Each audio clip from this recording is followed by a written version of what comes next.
Oh god, I'm stranding.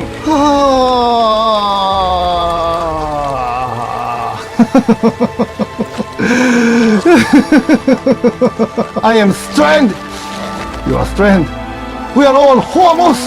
Homos.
Me?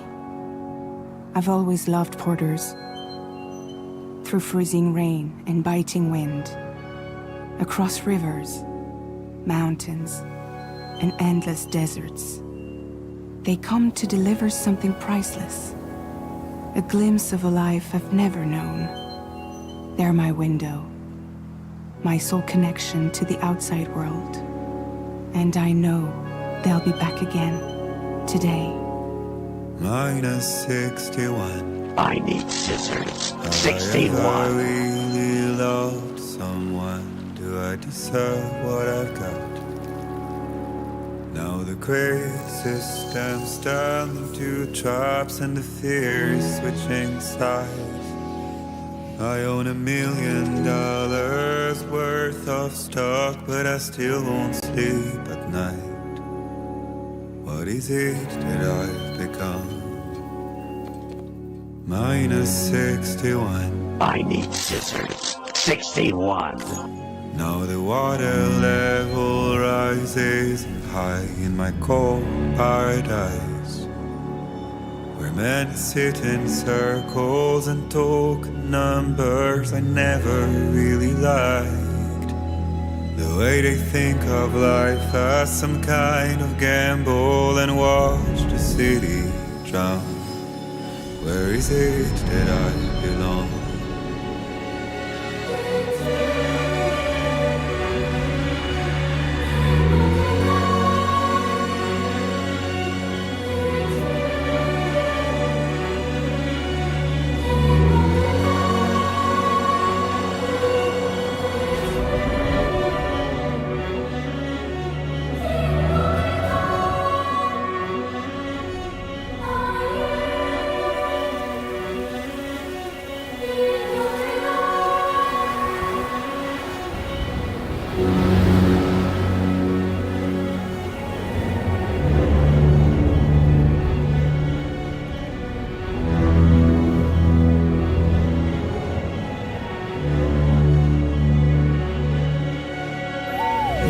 -61. Now the wind cuts the leaves like a knife, and the sun's out of sight. I see the world I built to lose at the trial. What is left and what is right?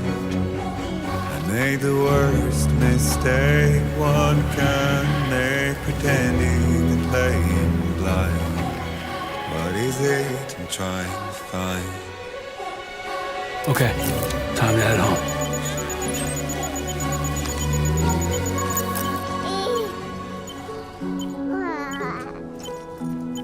Well, now someone's in a good mood.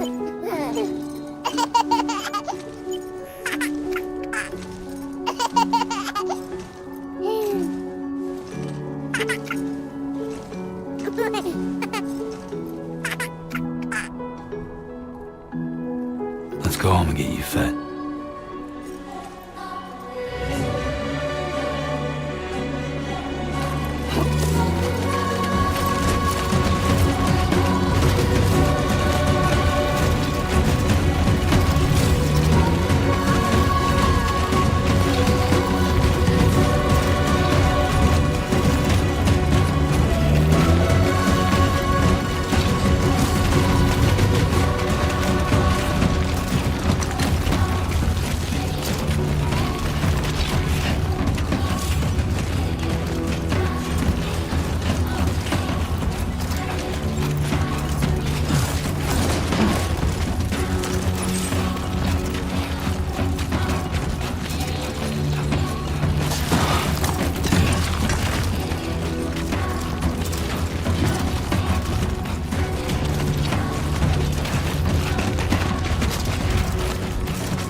Let's head home before it gets dark.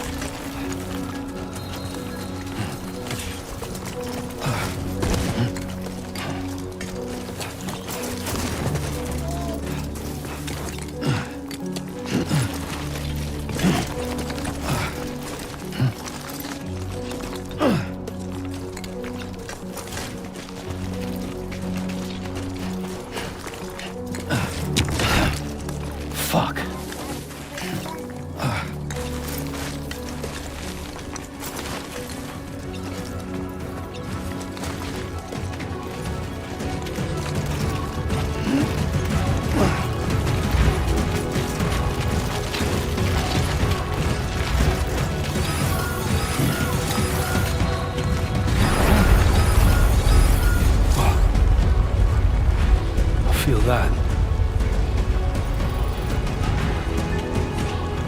Damn shaky.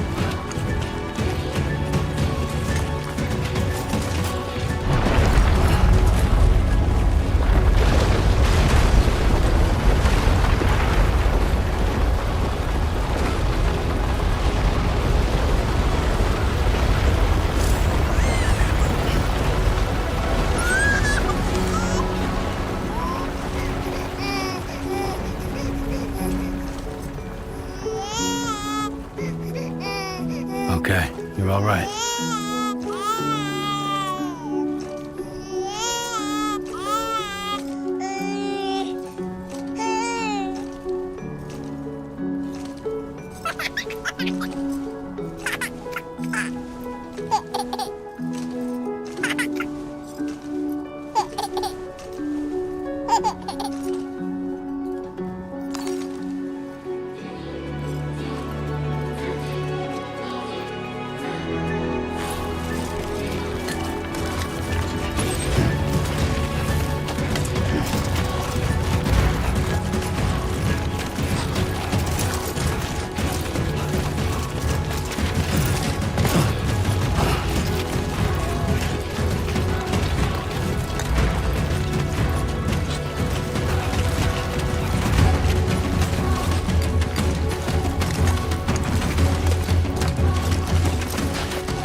Gotta move.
bad, little porter.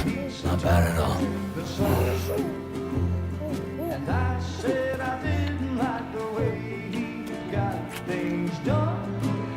Okay, Lou. Time for some nom-noms. Raindrops are falling on my head, they keep falling. But there's one Come on, open up. I know, the blues they send There you go. to meet me. It won't be long till happiness steps up to greet me.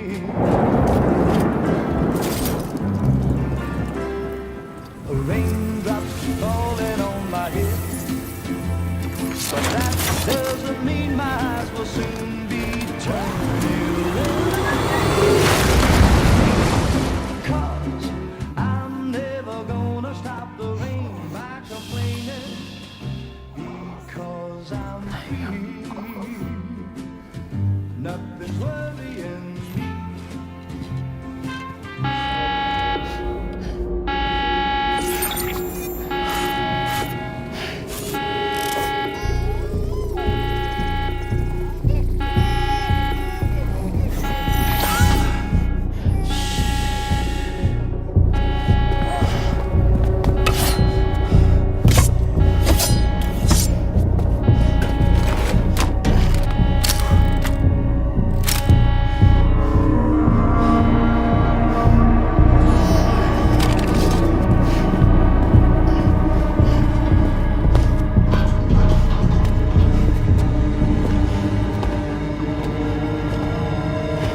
Who's there?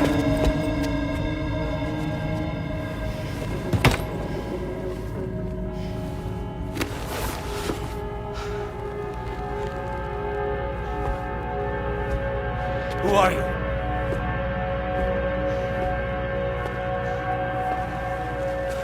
Fragile? Were you cooking? What are you doing here? Because I'm free. I've been looking for you. Nothing's worrying me.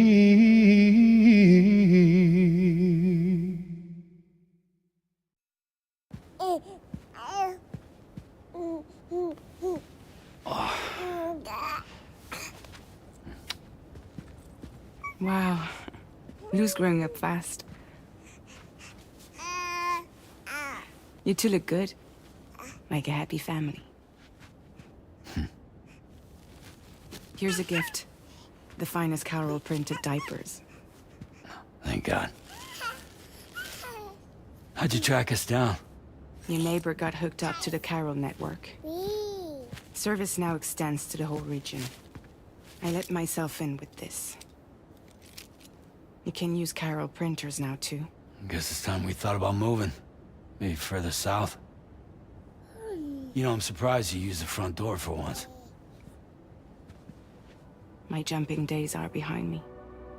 Overdoing it left me with some kind of syndrome. They call it jump shock. You care for a drink? Thank you, but no. I should get straight to the point. Business, huh? I mean, for a moment there, I thought maybe you wanted to catch up. I have a job for you.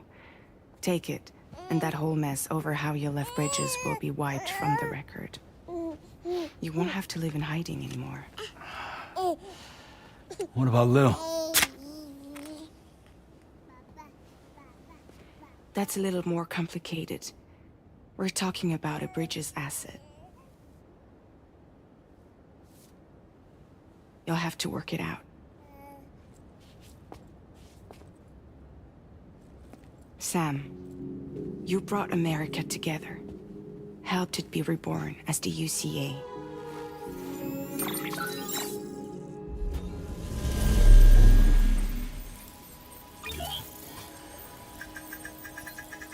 But I'm afraid the death Stranding is far from over. Humanity is still in danger. Still on the brink of extinction. Don't act like you don't see it.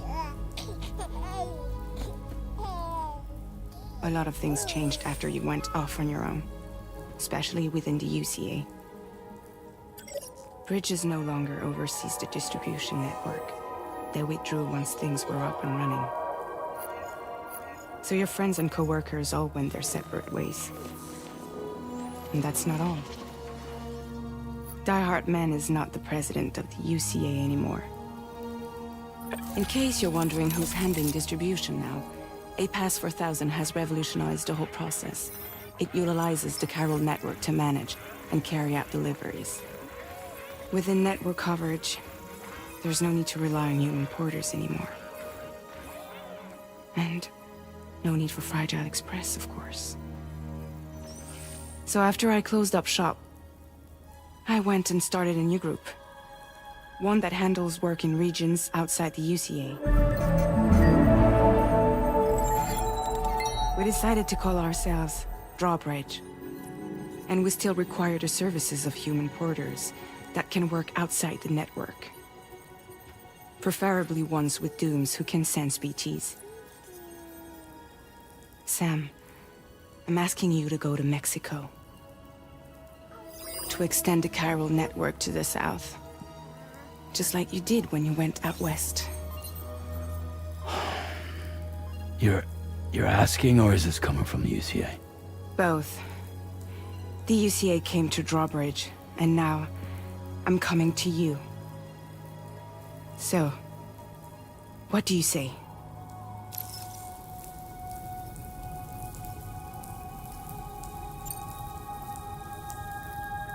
Seriously, why me? There are several reasons I thought of you for this job. Deadman, for one. He's currently working at a lab in southern Mexico. I don't know the details, but the research they're conducting there is important. Very important. And there are certain things he'd like to tell you in person.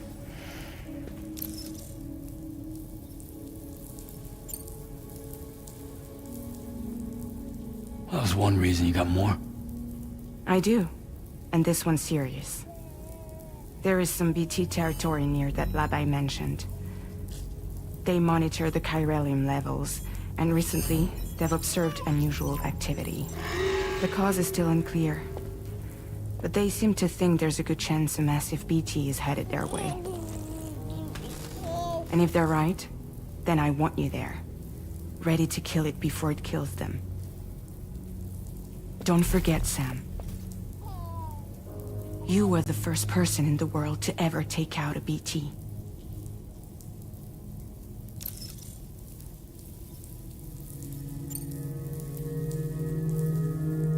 Guess that makes sense.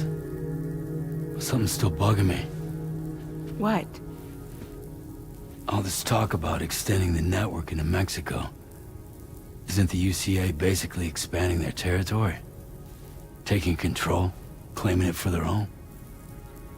Sam, it's not like that. They're not trying to take over the world. They just want to link up new areas with the chiral network. Like the internet before the Death Stranding. Public infrastructure to connect people. Which is why, instead of turning to an established government agency like Bridges, the UCA contracted a private organization, like ours, who then decided to employ the services of a freelancer like yourself. So please, Sam, won't you help us out?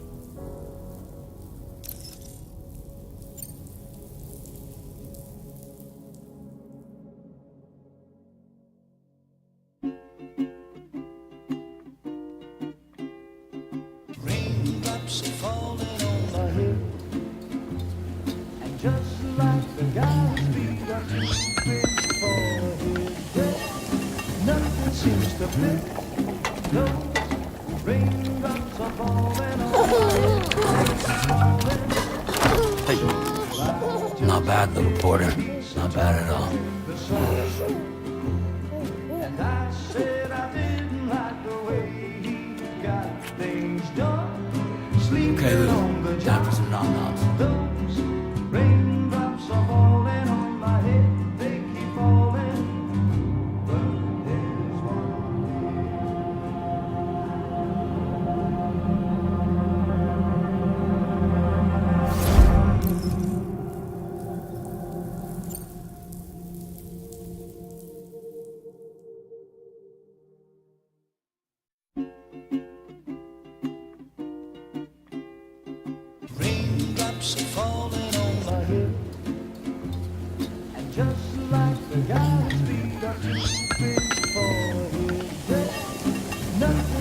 the pit. Those raindrops are falling on my head. Hey. Not bad, little porter. Not bad at all. And I said I didn't like the way he got things done. Okay, Lou. Time for some nom-noms. Those raindrops are falling on my head. They keep falling.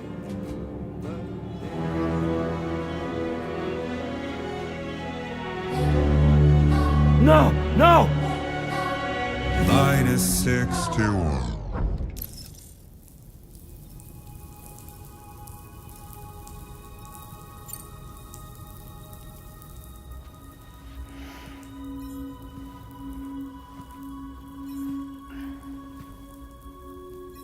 Yeah, all right. So you'll do it? Uh-huh.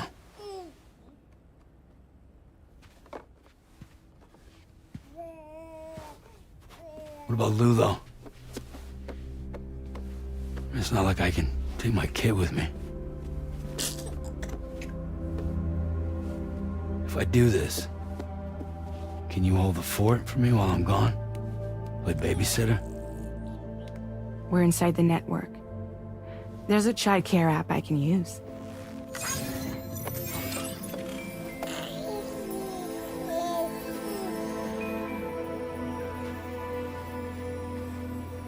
It'll be fine. The lab is only a few days away. I promise he'll be back before you know it.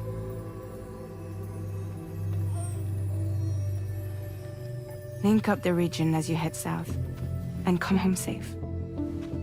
We'll be waiting. All right.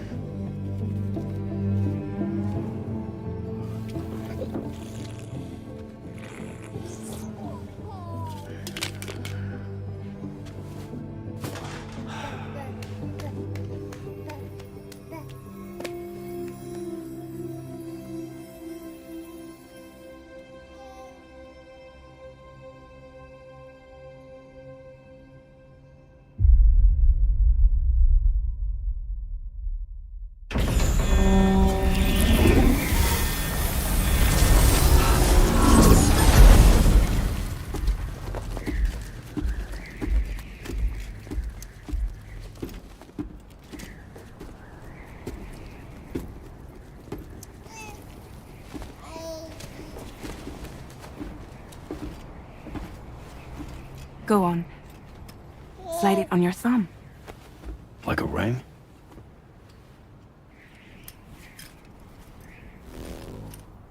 Huh. Try sticking your thumb out, like you're giving me a like.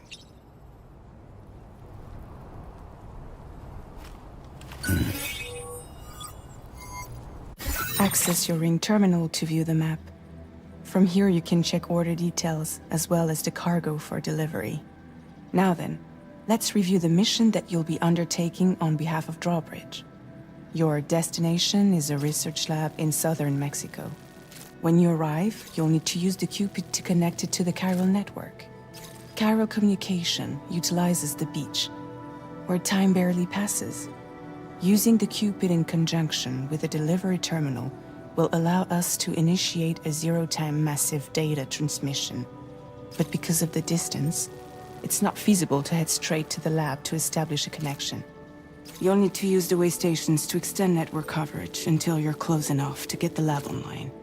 Your first stop is C1, Ciudad Nuda del Norte. Bring them a delivery and welcome them into the network.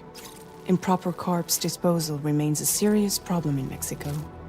With every additional corpse that spawns a BT, the risk of a void out grows even higher.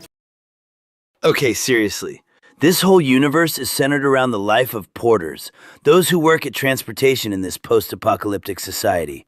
But what about those who work in production? How do people even cope with producing shit in this invisible, ghost-infested universe? How the fuck do they grow food, manufacture goods and machinery? Like, society doesn't only depend on fucking transportation. Kojima doesn't represent the rest of this Death Stranding society at all. The closest you can get to seeing what's happening inside those Death Stranding cities and outposts you deliver cargo to is the hologram dudes at the delivery terminal. That's as close as it gets to you seeing the Death Stranding people in their society, just from a hologram at the gate. The outside is this Kojima's way of showing how we are actually living like this in our lives. Like, many of us are like those hikikomoris in Japan, just shut in our homes 23 hours a day, only getting out to buy food and whatever. Many of them actually don't get outside at all for weeks. Shit, this is Kojima's true Stranding message. Good fucking God! Return to the menu when everything looks good to go. Finally, before heading out, make sure to plot your delivery route. Return to the map. See your destination? There's a river you'll need to cross to get there. There are bandits in the area too. Armed groups that have attacked porters in the past. Think about what route you might take from your current location.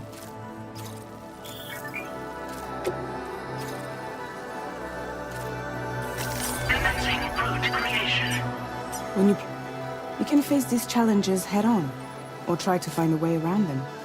How you get to your destination is up to you, but think it over before getting underway.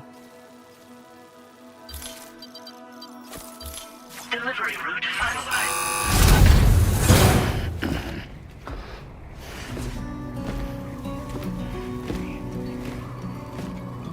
Latest model Cupid. Just completed. We decided to put a hold on network expansion until it was ready to go. Like last time, you'll be using it to welcome people into a whole new world.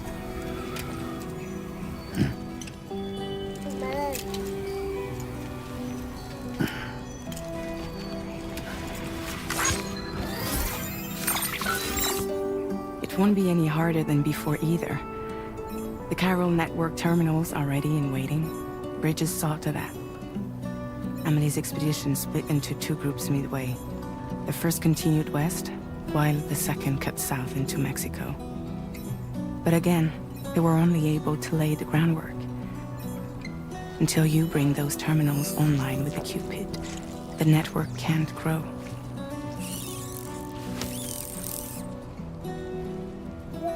Hungry? No.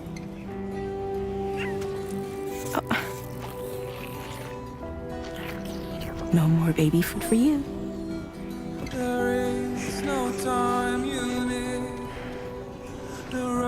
Don't you get fragile any trouble while I'm gone.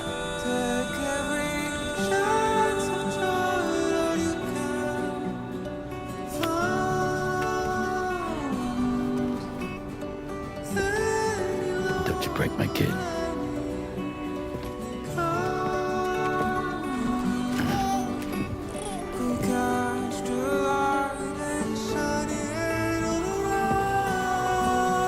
Now who wants to eat?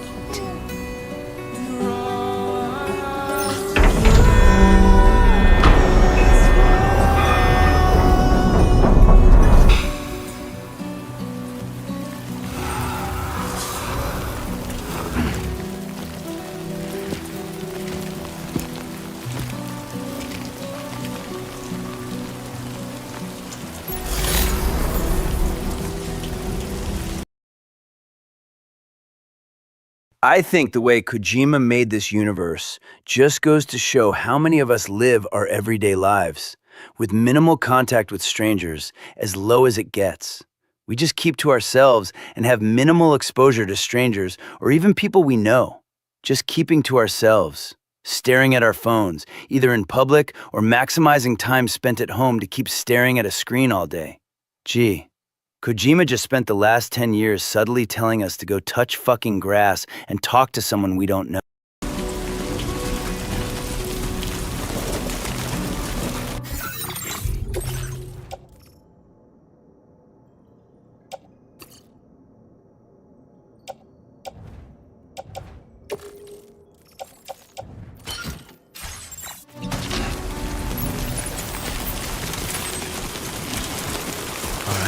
Get this done.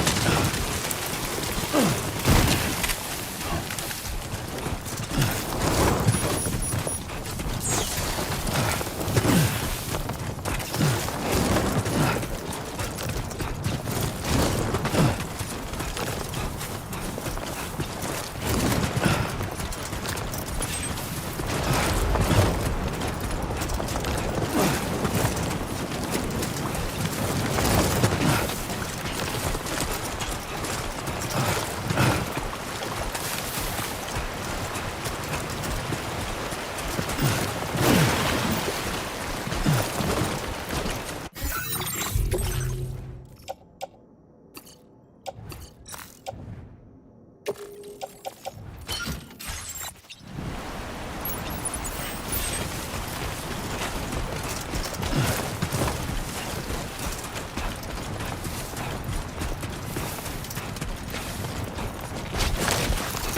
yeah.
We're in enemy territory now.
You are too far away from your cargo.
Now leaving viral network coverage.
close one.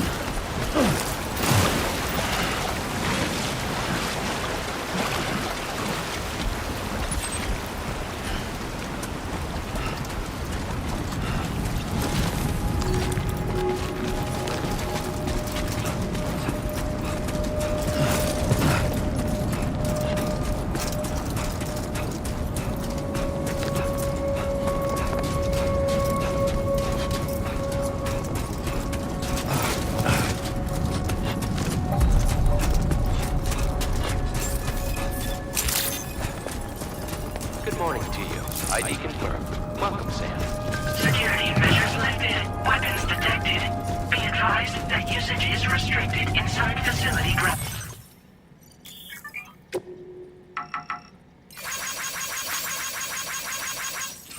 Access the facility terminal to process your orders and requests.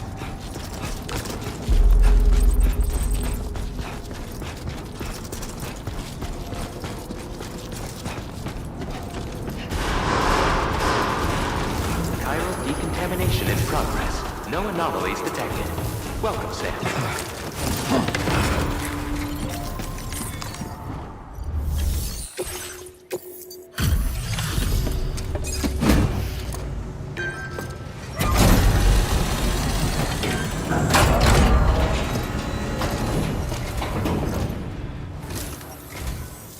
You must be Sam. It can't have been easy to come this far south. You're here to bring us onto the chiral network, right? Ah, that's a relief. We'll be able to dispose of corpses properly once you've got us online. That'll be one less thing for our residents to worry about. Anyway, I believe you have some cargo for me, yes?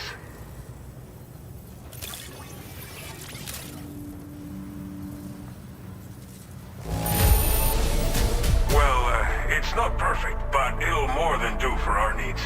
Thanks again.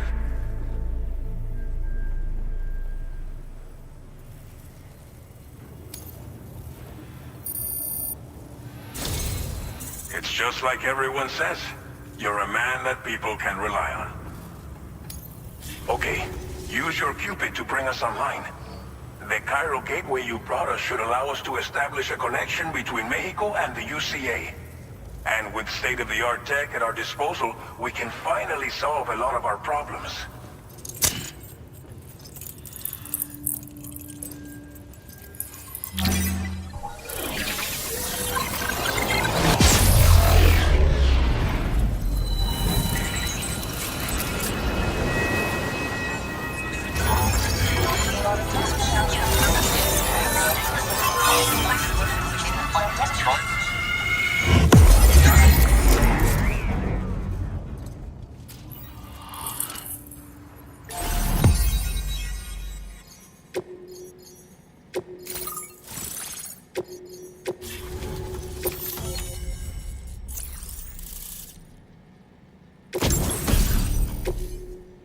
Now displaying your current Porter grade. Porter grade increased. Congratulations.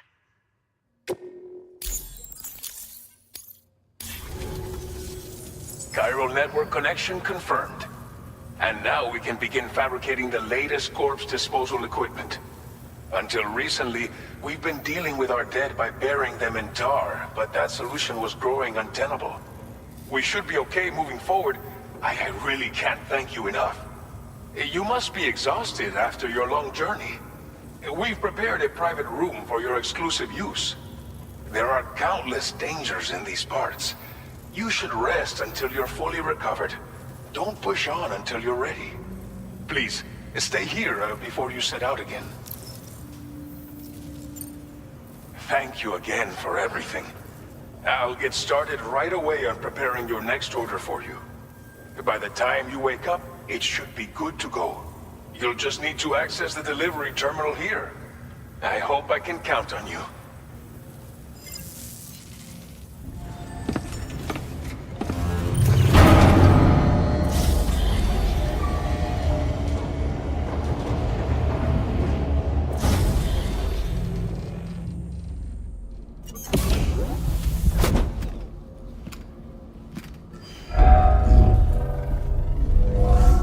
Welcome, Sam. Please relax enjoy your stay.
Lou.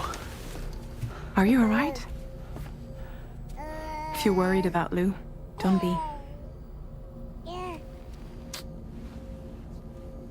I'll admit, this stuff is pretty new to me, but the app has been a big help. Figuring out why a baby's crying, getting the milk just warm enough. It's had the perfect advice for every situation.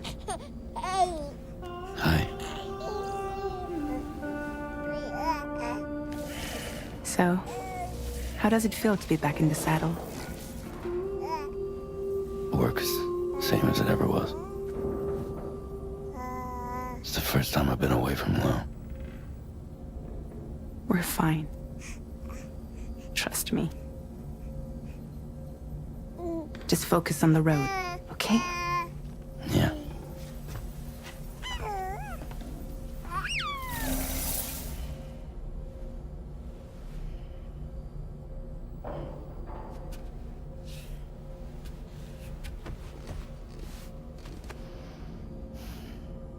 Blood volume and stamina at optimal levels. No irregularities detected at this time.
Let's review and confirm. Good morning, Sam. Did you have a good rest? We're already making progress in addressing the corpse disposal situation here. Once again, I've got to thank you for that. If you access the delivery terminal, you'll find that you can fabricate equipment for yourself now too. We have some materials on hand here that you can use to make supplies for your journey. Take as much as you need. Now, we don't have all the same schematics in Mexico that you have access to in the UCA. But as you link up more facilities to increase chiral network bandwidth and improve your connection level with the locals, we should be able to share all kinds of new data with you, expanding your fabrication options further. I heard that you're planning to extend chiral network coverage to the south, down as far as that research facility. So go ahead and pick up the order I posted for you. I'll explain the finer details of the mission while you look at the map provided by ABAS.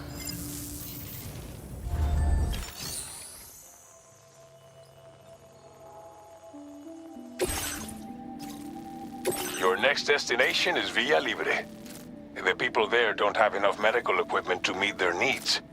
If you bring them this delivery, you'll be sure to earn their trust. And once you've done that, you'll have an easier time convincing them to become part of the chiral network. Timefall is coming down hard in this area. Cargo containers that are exposed to timefall will begin to degrade. If you carry container repair spray with you, you can use it to mitigate these effects before it becomes a problem. Keep an eye out for the rivers and bandit camps in the area too. Hazards like these can make your life much harder. On your way to Villa Libre, you might pass a post box we built. We left behind some spare equipment in its shared locker. If you see it, take a look inside. Everything is yours to use as you deem fit. There should be materials in there too, enough to fabricate something if you like. Also, if you have any extra equipment, you can use the box to donate it to other people. With a moment's generosity, you can make another porter's day. Finally, each postbox has a private locker which can be used to store equipment for later use, and a recycle feature that will turn any unneeded items into materials. So what do you think? Have enough information to plan your journey to Villa Libre? Take your time to finalize your route.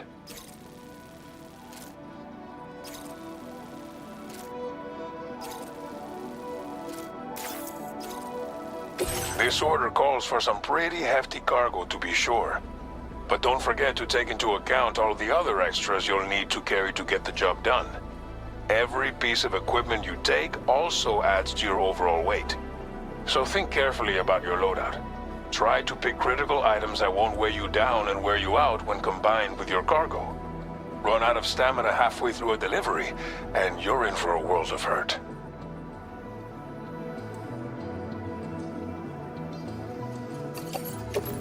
Make all necessary preparations. Please select an item to fabricate.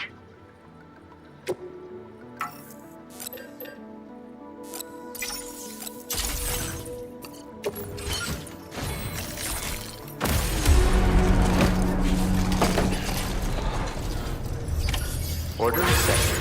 Thank you.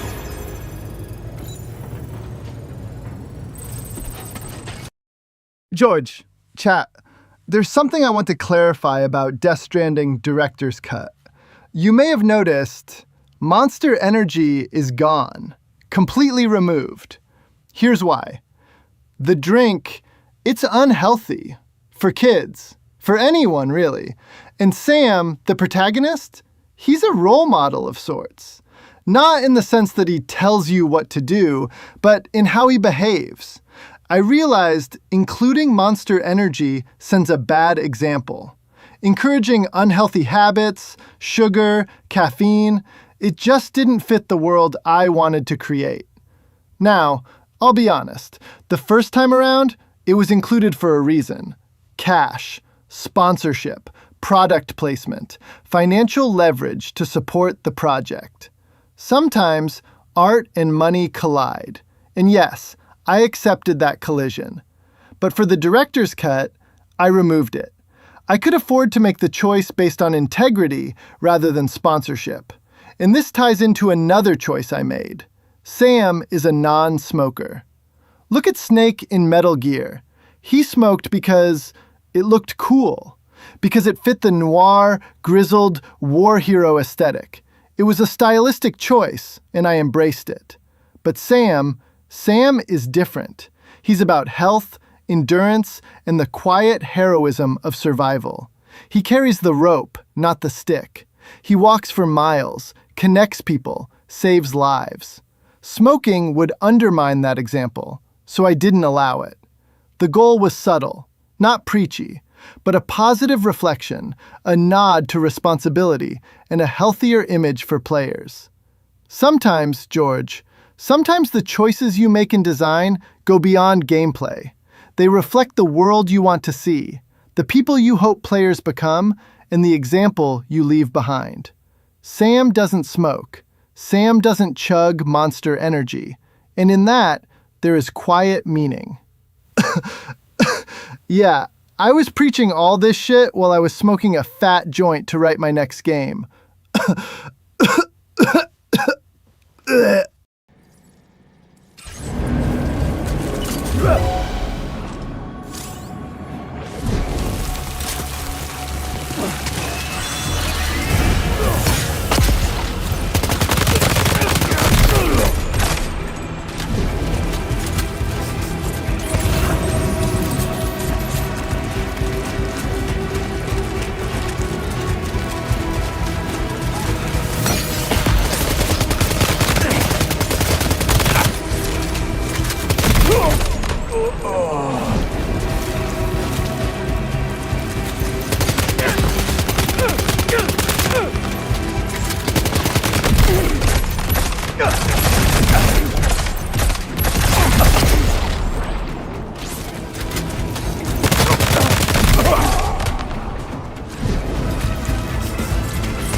out there! Just opening! Thank you kindly. Thanks for the help.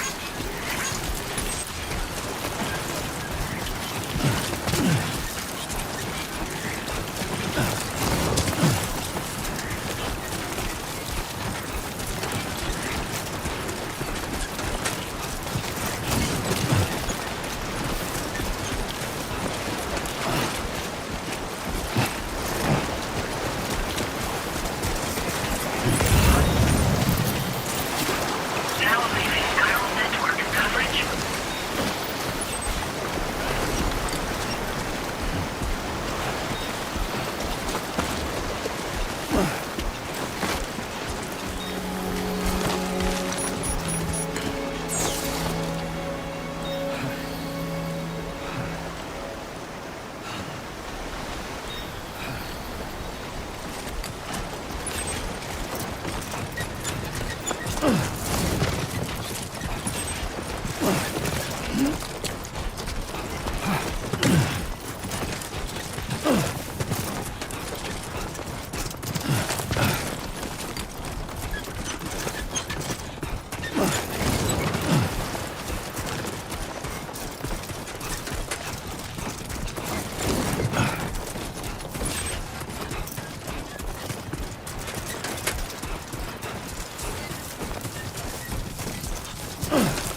You're Sam, right? Did the timefall give you a lot of trouble? Thanks for making the trip. Allow me to assess the condition of your cargo.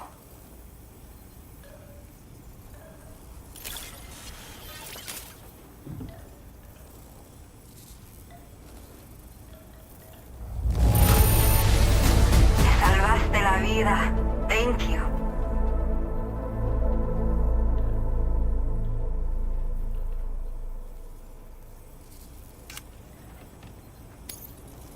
I have to say, this was well worth the wait.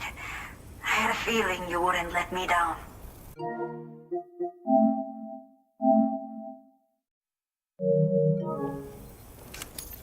Time to connect the Cupid. Once we're part of the chiral network, we'll be able to use these remote medical units you brought. I can get myself checked out as well. We've all been looking forward to this. So go ahead and link us up.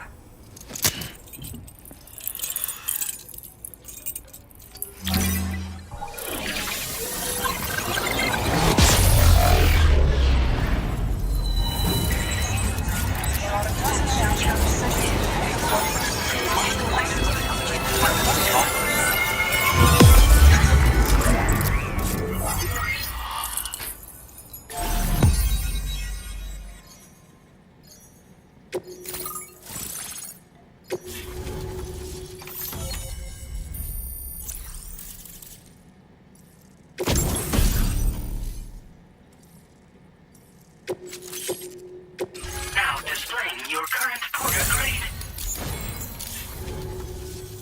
Chiral communications have been established. Now I can finally use one of these medical units to assess the condition of the child I'm carrying. I just pray they're strong and healthy. The elderly residents here will also be happy to receive proper medical care.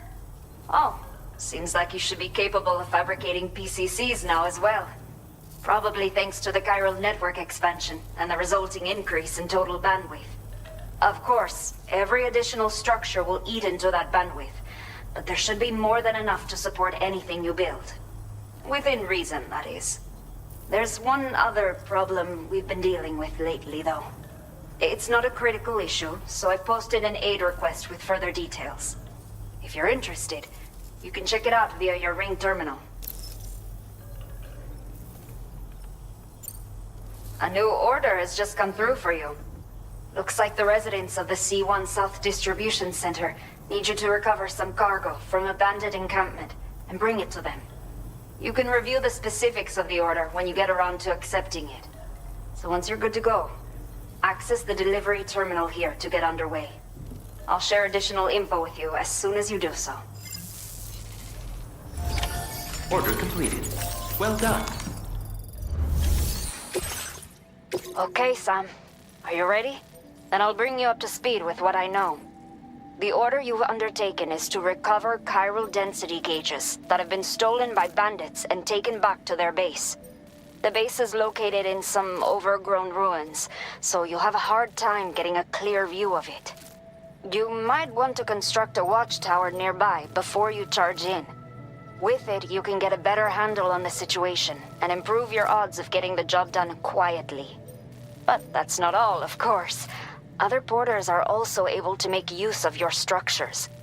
This way, you can help out the people who follow in your footsteps through this area. Think about what I told you and finalize your route. Best of luck to you out there.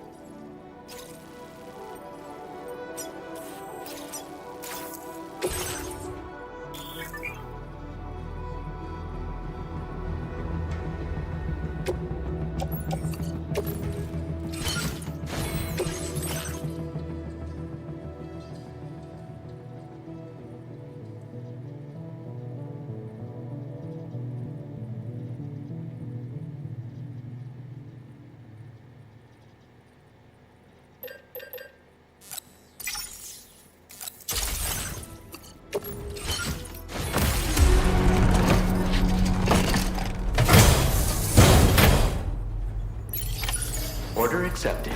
Thank you. Watch out for bandits from the road.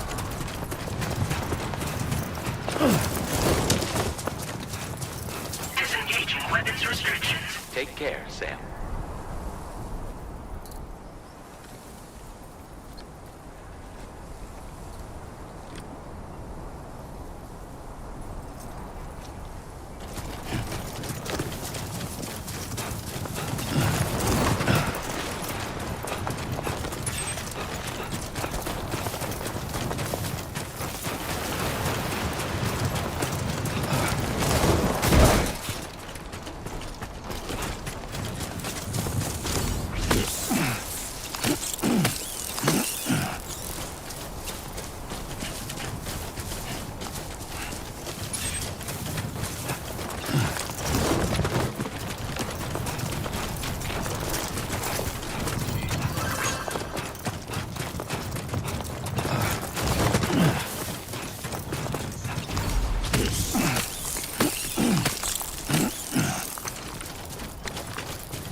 cell.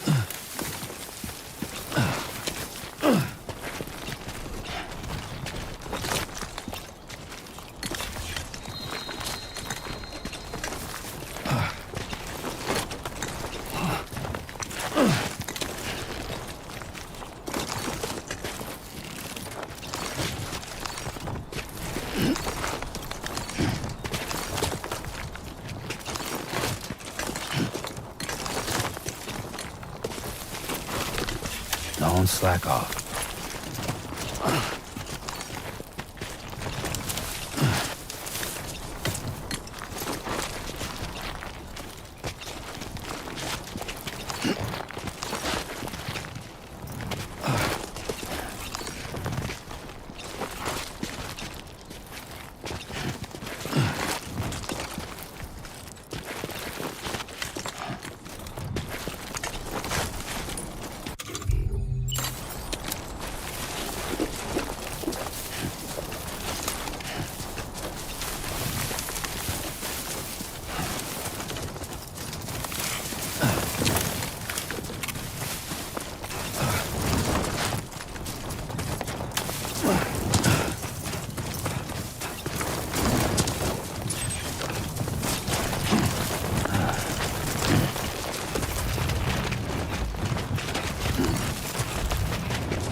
Hell yeah.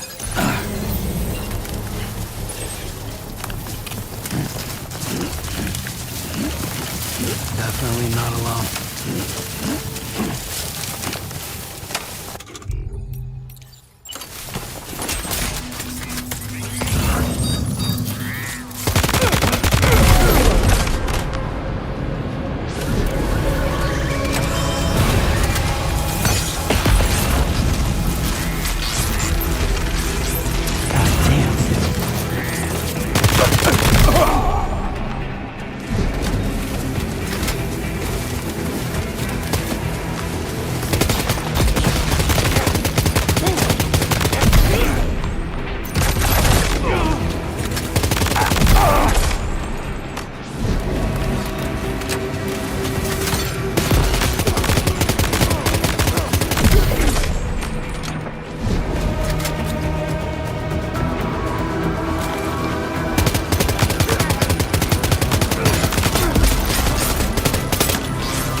Everything we know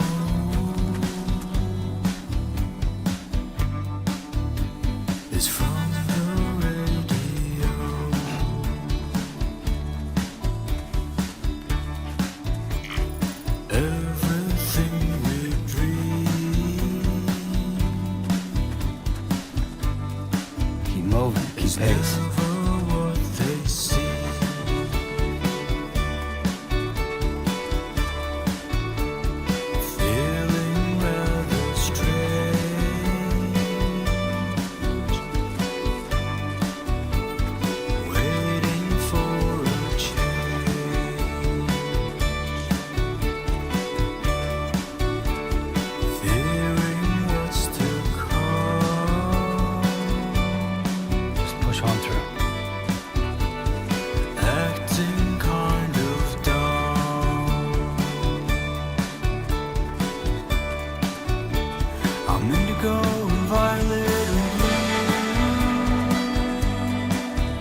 no anomalies detected. Welcome, Sam.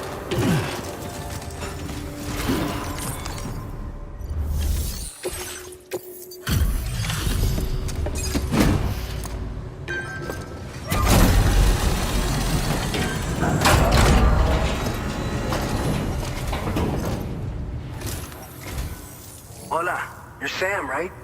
I assume you're here to drop off that stolen cargo of ours? With those chiral density gauges in our possession, we'll be able to determine where BTs are likely to appear in the future. So, let's get a look at those containers and see if we're good to go.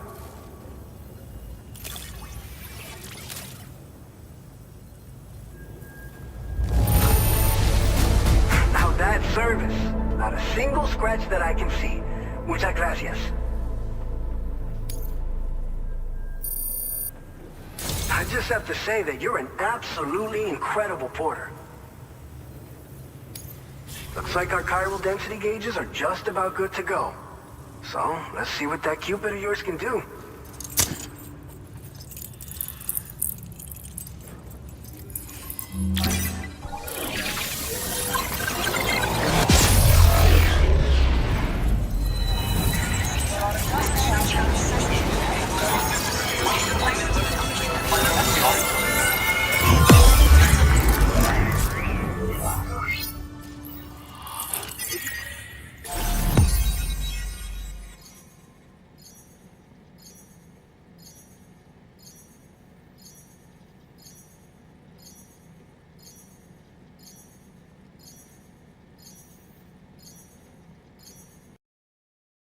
Good God, Roman. Where the fuck are we? You said we were bowling on another world. I don't know.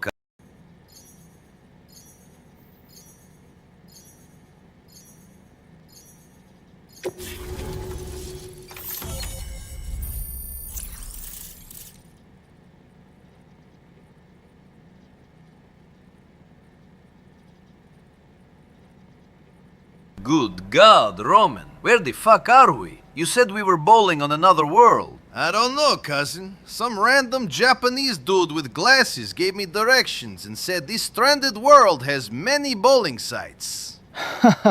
Nico and the Roman Bellic, you have fallen directly into my trap, made by me, Hideo Kojumbat. Your feet are mine to be scanned. Sorry I had to lie to you, Mr. Roman Bellic, but it has to be this way. And both of you will also pecco 24/7.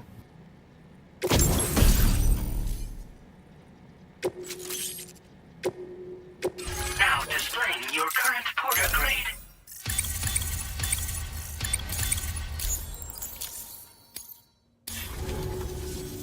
It's high time we got on the chiral network. Our BT research should go a hell of a lot faster now.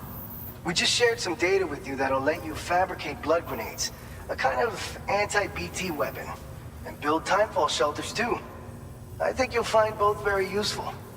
The chiral density gauges you brought us have been safely integrated into our systems. We can resume all distribution center operations and get back to business as usual. A lot of lives are gonna be saved thanks to you. By the way, you're planning to visit the research lab, yeah? You'll have to pass through some dangerous territory then. We'll do a quick survey of the chiral density, so you might not want to leave right away.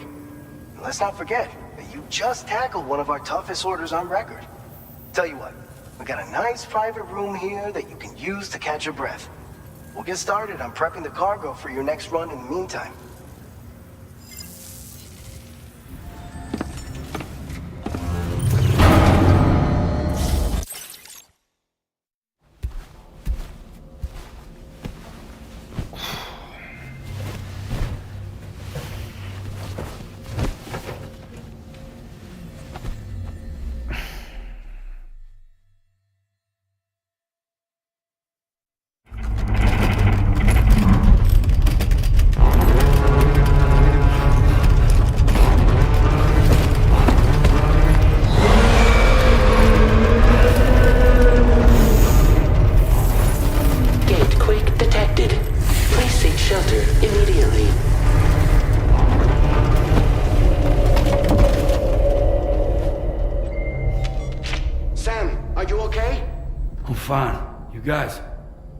The facility's intact, but the research lab might have taken a hit. The local chiralium levels appear to be rising. Better hurry over there, Sam. Head to the delivery terminal upstairs and check their order.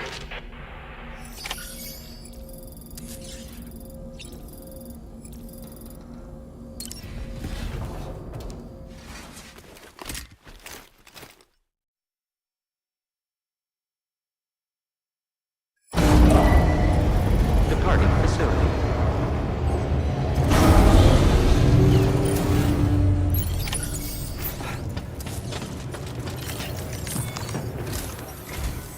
Sam, we've got a situation. The delivery for the research lab is ready for transport, but the chiral density is higher than anticipated. This may be due to the gatequake just now, but we've identified a new BT area in the vicinity of the lab. However, we have no BB pods on hand. I know you've got dooms, but without a pod, you're gonna struggle to determine exactly where the BTs are. Don't worry. If I can get close enough, I should be able to see them. Seems like my dooms level or whatever went up at some point. Steer me in the right direction. I can take care of the rest. Oh yeah? That's awesome. By the way, we finished a preliminary assessment of the BTs detected in the vicinity of the research lab. And we've prepared some weapons that should be effective against them. You're a pro. I know you can handle this. All right, go ahead and pick up your next main order. I'll brief you on the details while you check your map.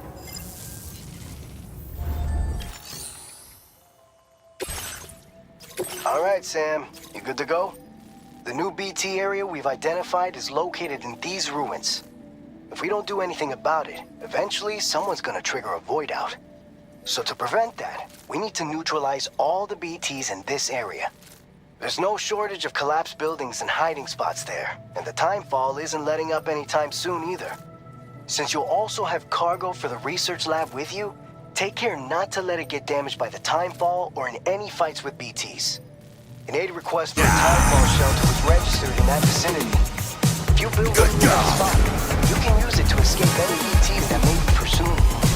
And if you stash your backpack at the timefall shelter, you can rest easy knowing your cargo's safe from the rain and devote your full attention to dealing with any threats. So if you got room to carry a little extra, consider requisitioning a PCC and taking it along with you so you can fabricate a shelter for added peace of mind. You're the only one we can count on. Don't let us down.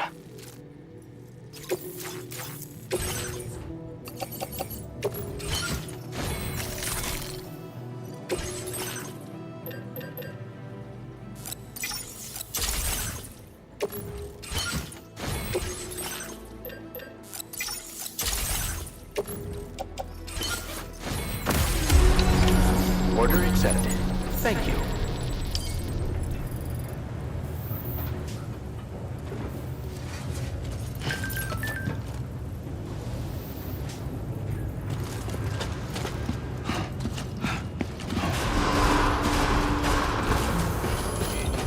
Rest recommended.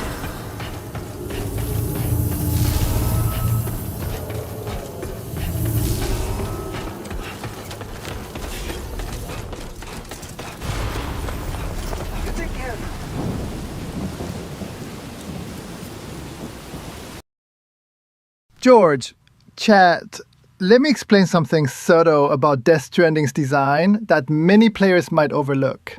When you're walking across those vast, post-apocalyptic landscapes, there's music. Catchy, immersive music. Not always obvious, not always intrusive, but there. I designed it with a choice in mind. You have two options as a player. Option 1. You give in to your natural gamer instincts, sprint everywhere, rush to the objective, finish the mission as fast as possible. And when you do that, the music stops early. You've consumed the reward, but you've missed the journey. Option 2, you consciously slow down, walk, take in the ruined beauty of the world. Let the music flow. Let it catch in your mind. Let it influence your pace, your breathing, your awareness of the environment. Let it turn a simple delivery into a meditative experience. That is the duality I wanted players to feel. a game that rewards both speed and reflection, but nudges you to see that sometimes the real reward is the path itself, the soundscape, the scenery, the quiet of solitude. Music isn't just background in Death Stranding, it's a tool, a prompt, a subtle moral choice. Do you chase the goal like a traditional gamer? Or do you slow down, absorb, and connect with the world around you? And yes, if you rush, the music ends early. But that is intentional. It is the consequence of choice. The rope versus the stick, again. This is why I put so much care into the soundtrack, not just for beauty, but to shape how you live in the world I created, even for a few minutes.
within normal range. BT threat neutralized.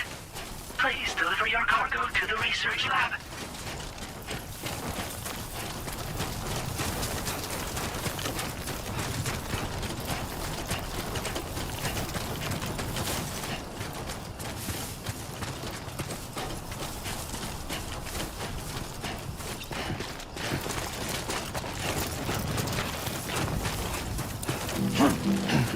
I will be gone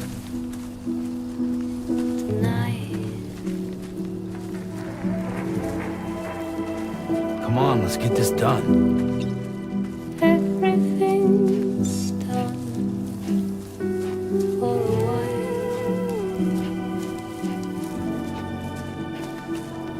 and I will be silent with you. In the fire, in the night, we will be dancing like ghosts.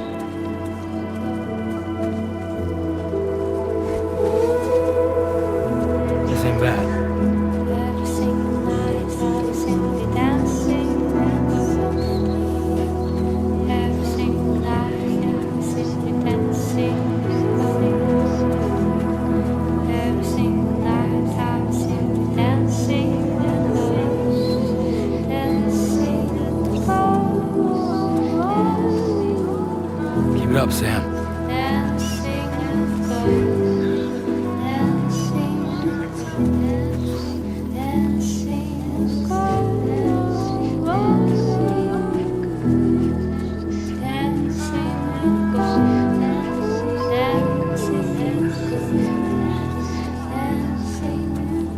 Not bad. Not bad.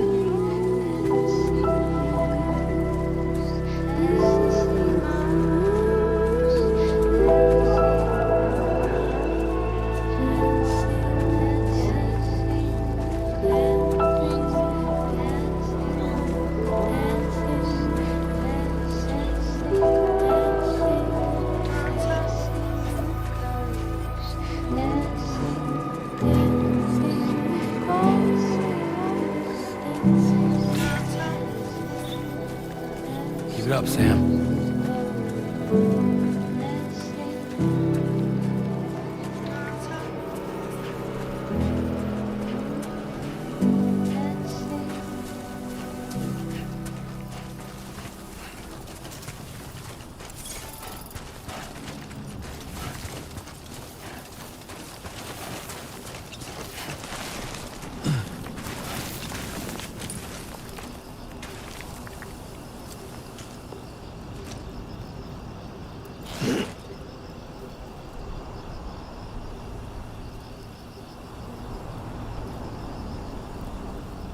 Yeah, that's the way.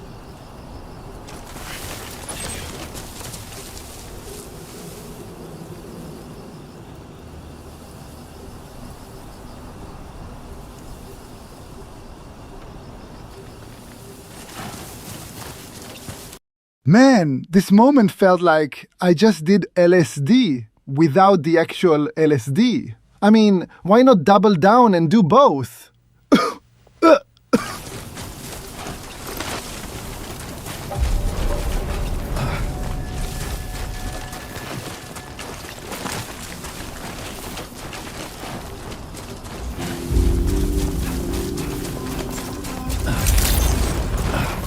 Good evening, Sam. ID confirmed. Welcome, Sam. Security measures lifted. What?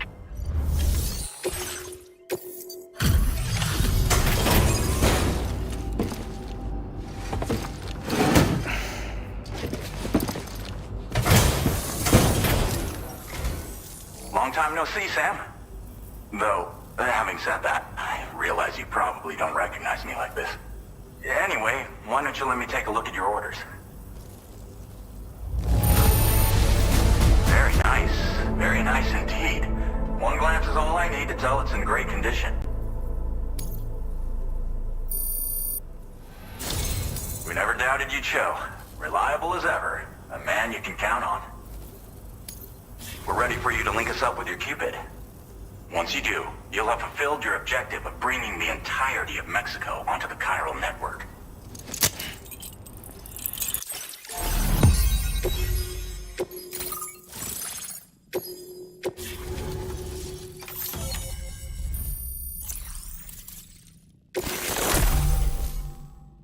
Now displaying your current porter grade.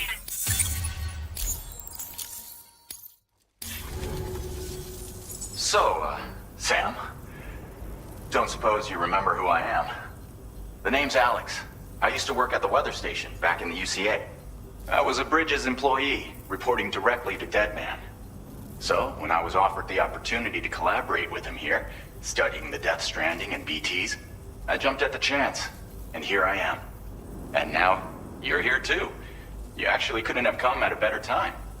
Shortly before your arrival, chiral density levels started to climb, hitting significantly higher ranges than before. This kind of spike is indicative of an imminent giant BT appearance. I've shared with you some MP bullets that should be very effective against BTs. Because if a giant BT is on the way, then we're gonna need you to put it down. It's hard to know when this giant BT is going to appear. So for now, you should rest up in your private room and prepare for a potential fight. That's both mine and Deadman's recommendation. We'll keep you posted, Sam.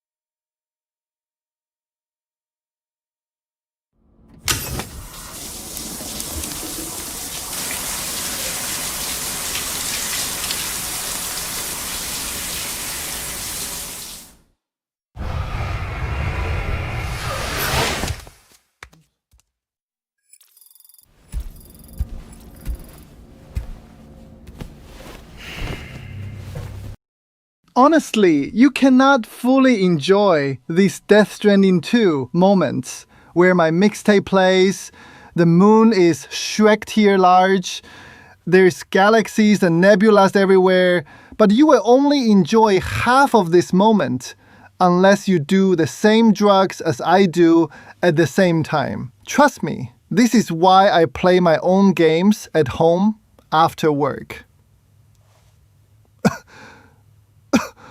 Oh shit.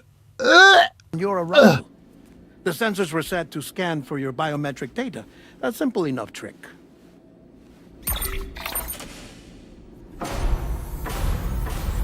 Now this was originally a geophysics laboratory established for the study of earthquakes.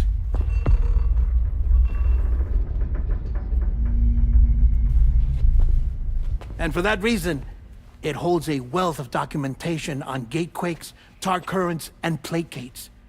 As well, I discovered, as research data on the other side. Now, what I'm about to tell you, I learned after I came to this place.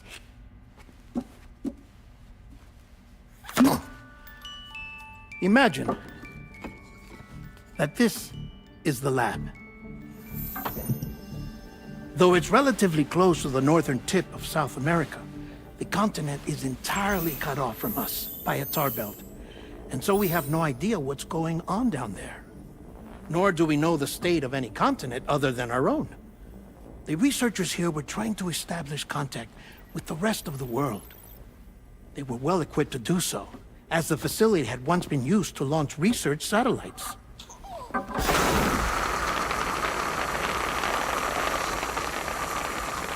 So they tried launching a variety of probes and drones in the hope of obtaining observational data, with no success. The Earth, you see, is shrouded in a thick layer of chiralium that renders electronics inoperable at altitude. So they tried sending ships across the ocean. Oh, yes. Oh, but that failed too.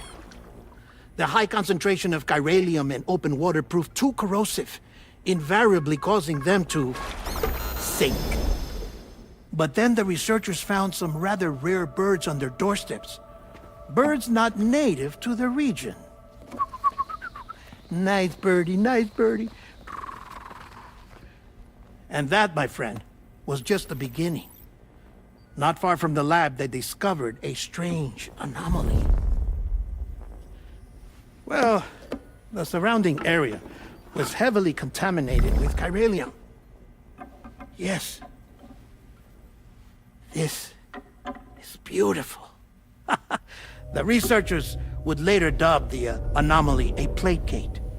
But further investigation revealed that it came into existence when you began to expand the chiral network across North America, and that the gate grew larger in tandem with the network itself.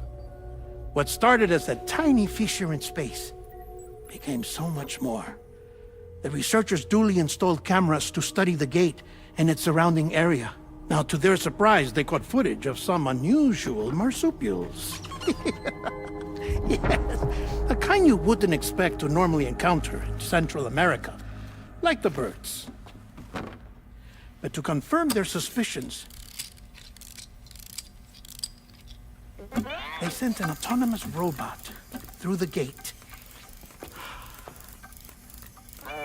The soil samples it collected were consistent with the archived geological data from the southern hemisphere.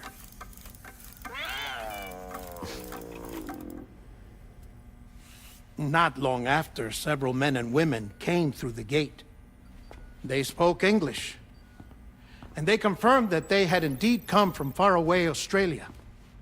We finally knew the world outside North and Central America had survived.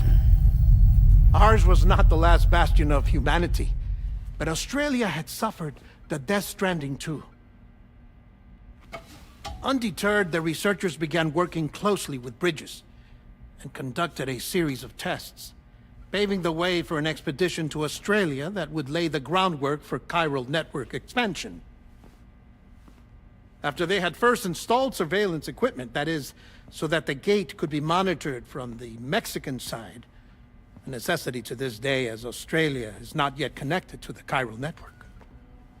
The UCA may not have dreams of conquest and control, but they aren't about to let just anyone use the gate.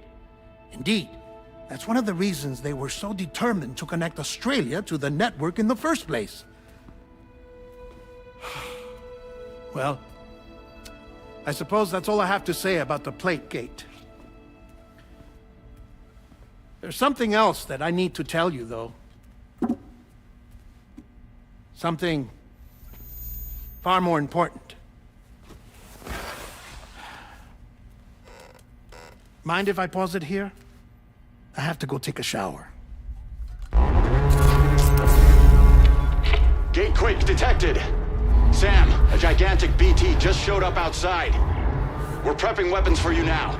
Access the terminal up top and take whatever you need. We're counting on you.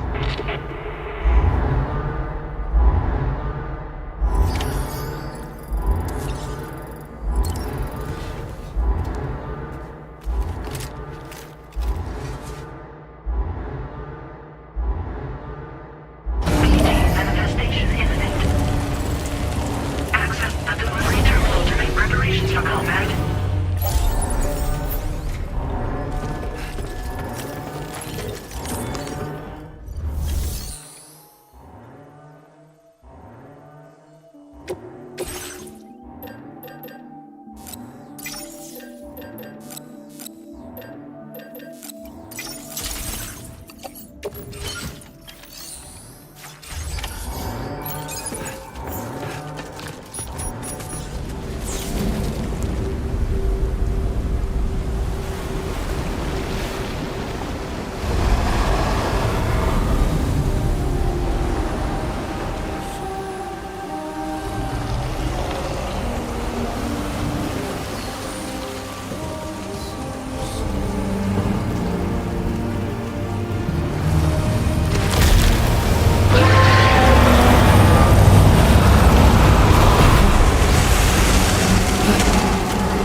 Sam, this is Alex. You did it!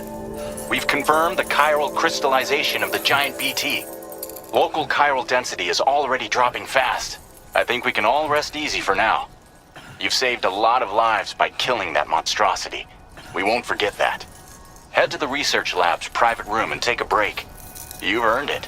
George, you just threw grenades and fired a rifle at my scary black skull ghost for 10 minutes. Do you feel the Stranding experience? Do you feel the thrill? Now that's video gaming, George.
As I said before, there's something I need to tell you. It's about Lou. You see, after you left Bridges, I decided to do a little digging into BB-28's past. That is, Lou's. I found the BB decommissioning records. Now, according to them, BB-28 was flagged for disposal. I have normalized you guys watching Norman Reedus taking a shower, like naked, in the shower. Don't be ashamed of it, guys. Embrace it. It's normal. And subsequently incinerated 4 years ago, long before you and Lou first met. That's BB-28? This is the child officially identified as BB-28. But if you look closer, Sam, you see at once that it can't possibly be Lou. Right there at the elbow, where the birthmark should be. Nothing.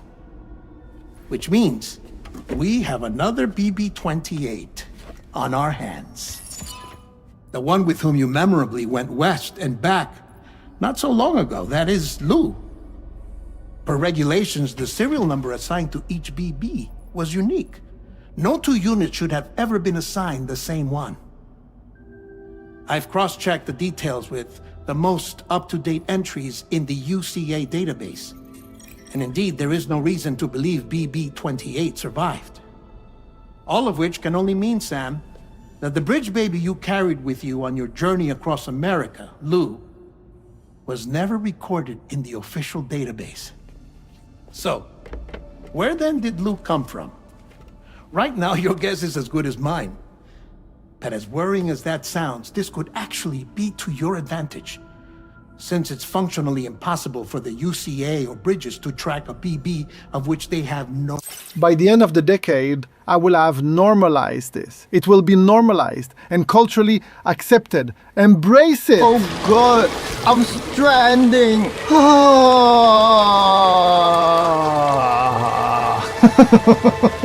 They got my eye! Which is lucky because if they did know about a BB that could live and grow outside the pod, they'd want to secure it for study. So take comfort in the knowledge that they don't, that you're free, that you can bring up Blue in peace. How is it, by the way? The two of you living as a family? Right. I have gifts for you. A few things to take back home. An assortment of vaccines to be administered as your child grows up. We want Lou to live a long and healthy life. And it's natural for children to be afraid of shots. Maybe this will help put Lou's mind at ease. A token of my affection. You can collect it via the delivery terminal when you leave. I wonder how big Lou will get. Anyway, there's one more thing I wanted to share with you. As you know, everyone is meant to go to their own beach when they die. But unlike most people, I wasn't born from a mother. I was born from an artificial womb. Transplants provided the organs I never had. I was incomplete and had no beach, I believed. But I wasn't about to accept that. I went back home to study the Ha and Ka and the beach. I threw myself into my work, Sam. I tried. But I think I've done all that I can. In the end, I'm still a patchwork Frankenstein's monster. One that's just about worn out. As a doctor, I can tell you, I don't have long left. So I've devoted my remaining time to research. That's why I'm here, Sam. Where I can focus on the beach. There's so much data here, Sam. On beach formation, jumping via beaches, the relationship between the beach and placates. All the evidence you could ever wish for. Not enough to solve every mystery, perhaps, but enough for me to make an incredible personal discovery.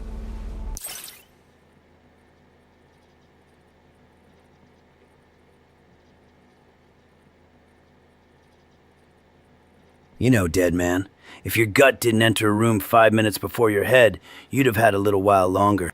Did I have a beach after all? It doesn't matter how I was born. I have lived as a human. And thus do I possess a beach like any other. I am not a machine, but a person with a Ha and a Ka and a beach to go with them.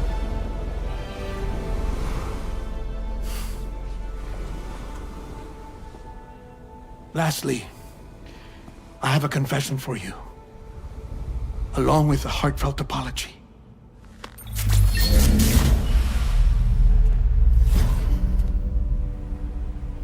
I told you once that I didn't have dooms. But that's not actually true. Not that I was lying, you understand. I just didn't know. It was only after I found my beach that I realized. Chiral allergic reaction. I can feel it getting closer. I'm off to the beach, Sam. To my beach. Take care of yourself.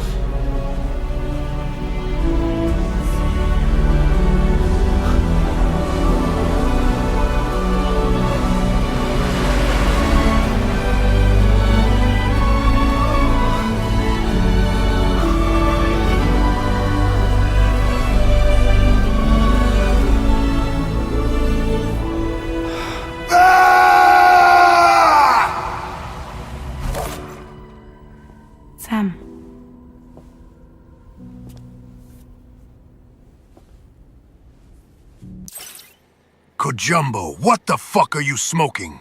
Are you trying to give the Patriots your full body scans? Your biometric data? For free? Did you know about this? No. It's news to me, too. I'm sorry that that man is gone. But he would have been pleased that you managed to extend the UCA network all the way to his lab. Thank you, Sam.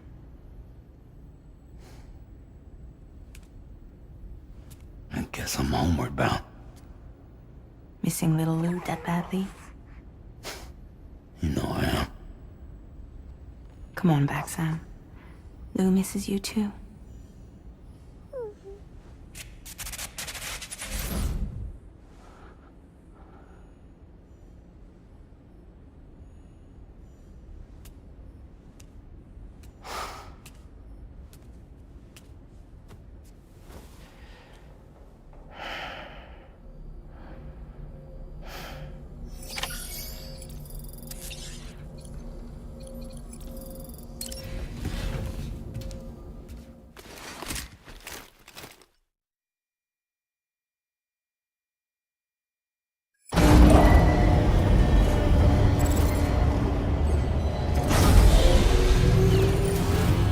Sunrise will be occurring shortly. Hey, Sam. About that message Deadman left for you. I hope you understand that he wanted to tell you all that himself. He didn't want it to come from me or anyone else. Naturally, we respected his wishes. We'll also be carrying on his research in his stead. I'm sure you will, but please take care of that last order he left for you. On another note, you can now use your PCC to construct generators and bridges. Build them along your delivery routes, and you're sure to make a ton of other porters very happy. Trust me. Who knows? They might end up returning the favor someday, too. Also, you can now fabricate tri-cruisers, trikes with 2 front wheels.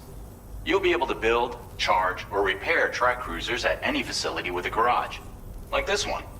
It's a battery-powered vehicle, so if you run out of juice in the wild, you can always construct a generator to recharge it. Just be careful not to run out of battery when you're outside network coverage. You can only use your PCC to build generators or any other structures when you've got a network connection. So without coverage, you'll either have to ditch a dead tri-cruiser or wait forever and a day for the solar panels to recharge it. Once again, thank you for linking up all of Mexico, Sam. Be safe out there, and pay us a visit the next time you're close. Sam, I just reviewed the list of UCA associates. You can rest easy. Any data concerning your life on the run has been erased. So once you've taken care of Deadman's final request, you can come straight home. Access the terminal on site for the details. I'll take care of Lou. Just focus on the job.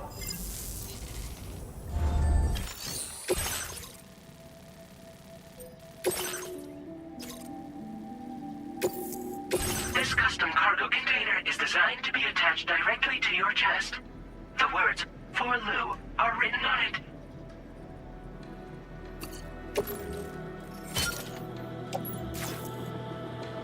Tri-cruisers are now available for fabrication.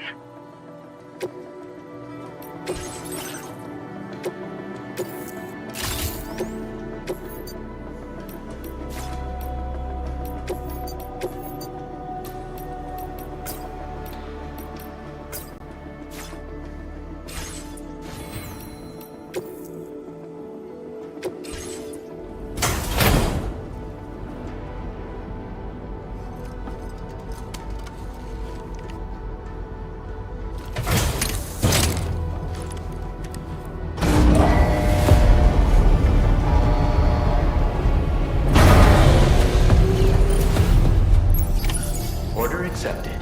Thank you.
Jibber jabber, jibber jabber, jabbering.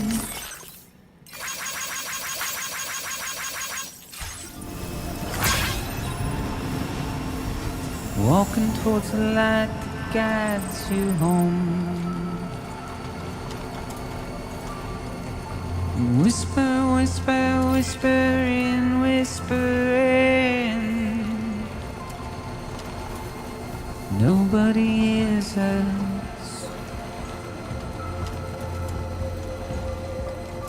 Nobody knows.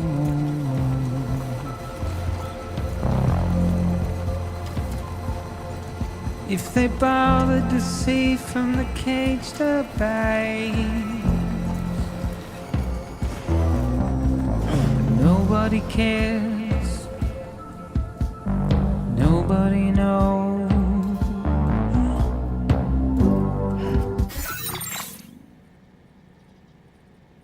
Hey, Sam.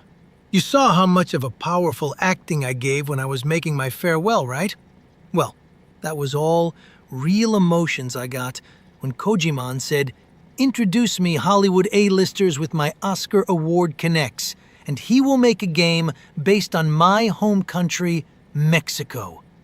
And guess what happened? As soon as he got connected to George Miller through me, my Mexico becomes an afterthought and focuses on Australia. To simp for that man. Él me tocó como a un maldito violín. He played me like a damn fiddle. Just you wait. Also, you are not Kojiman in my eyes anymore. You are the whack-ass Kojambo man. But it's just how it goes.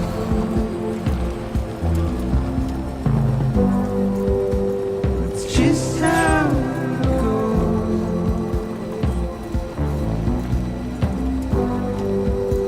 It's just how it goes.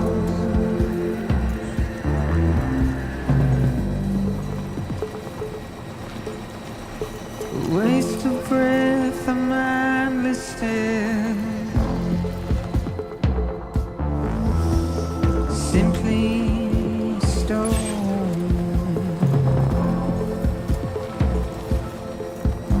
to carry your weight into oblivion,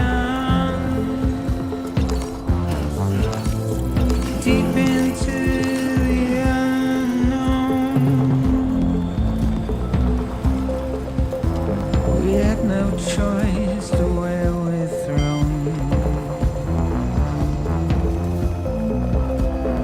Get out, it's the desire.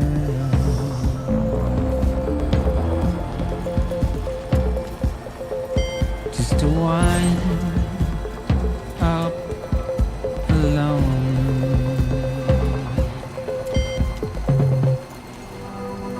It's just how it goes. It's just how it goes.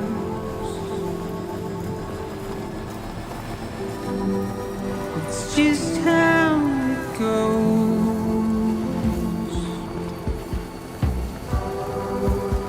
It's just how it goes.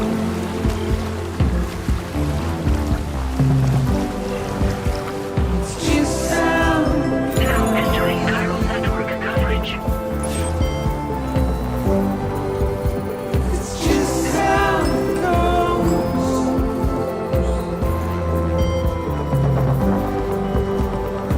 Okay, subject is in.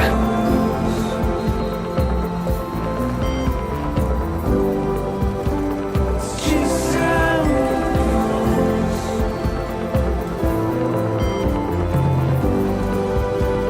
It's just how it goes.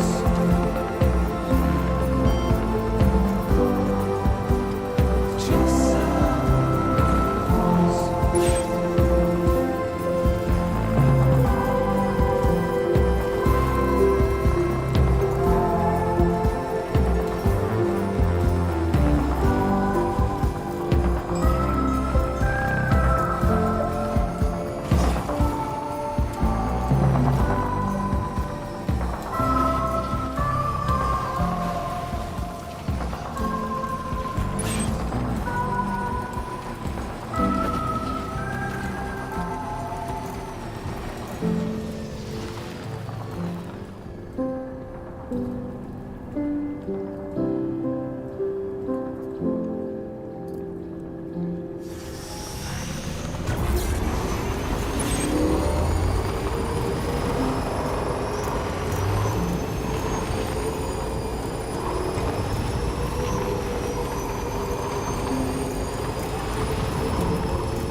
Intrusion detected. Intrusion detected. Level 5 alert. Multiple unidentified armed hostiles inbound. Your shelter is under attack. They're in danger. I gotta get back.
Nobody's home.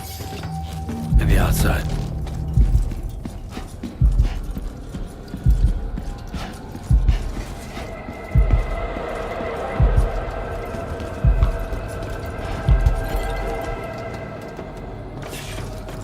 She can't have gone too far from the shelter.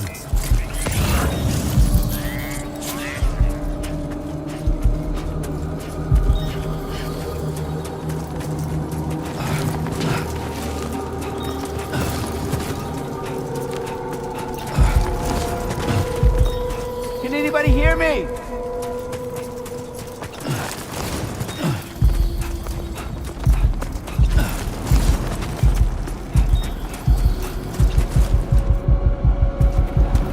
What the hell happened?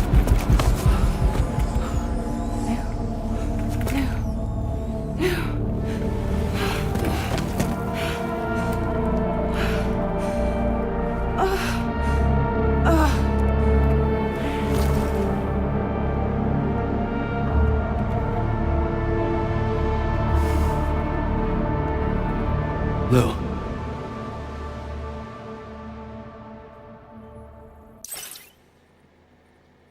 Speaking of critobites, I like that there were more variety in this game, but sadly we could only know how it tastes if we lived in Tokyo and near the Death Stranding pop-up cafe.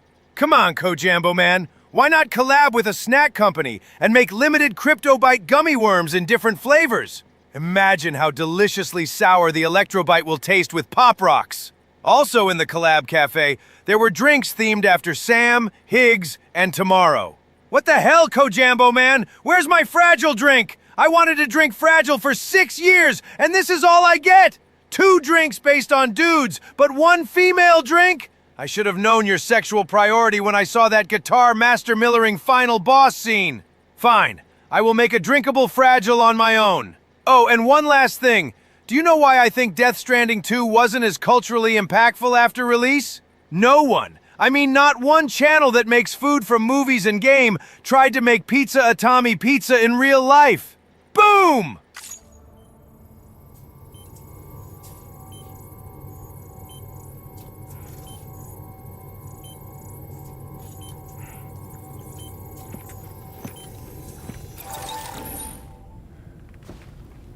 I patched you up the best I could. What happened to Lou? We were attacked.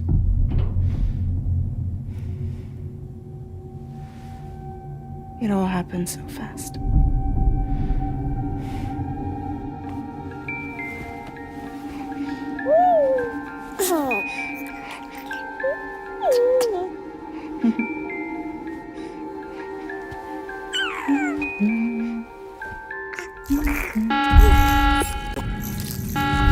Intrusion detected. Intrusion detected. Level 5 alert. Multiple unidentified armed hostiles inbound.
I tried to jump us out of there.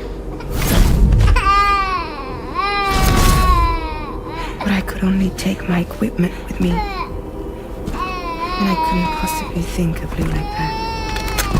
There was no way for the 2 of us to escape together.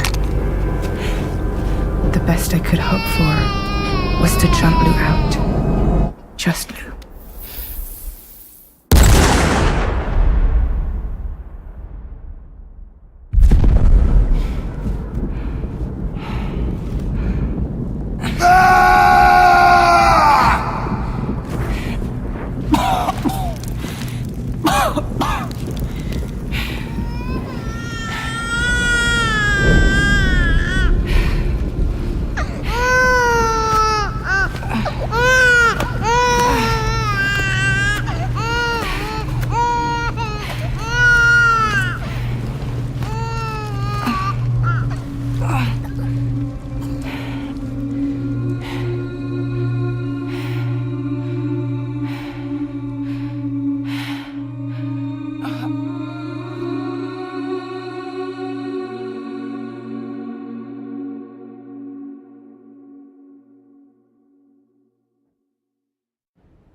I couldn't protect Lou.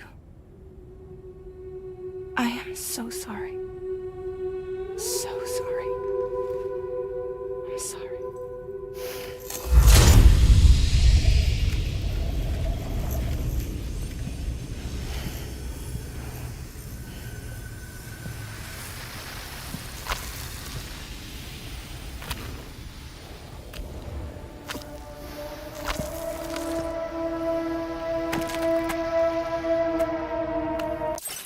Oh man, what a tragedy. How heartbreaking. You know, this reminds me of that Tang civil war in China, where 50,000 people were eaten alive. Never mind. Happy Stranding, everyone!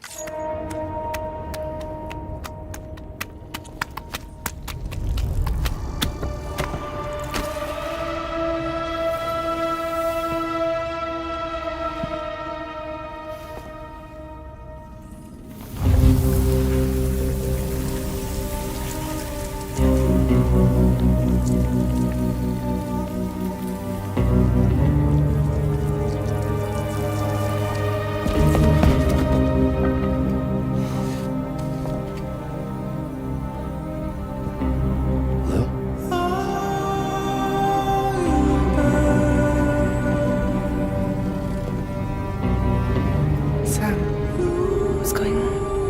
Can you hear me? Can you see me?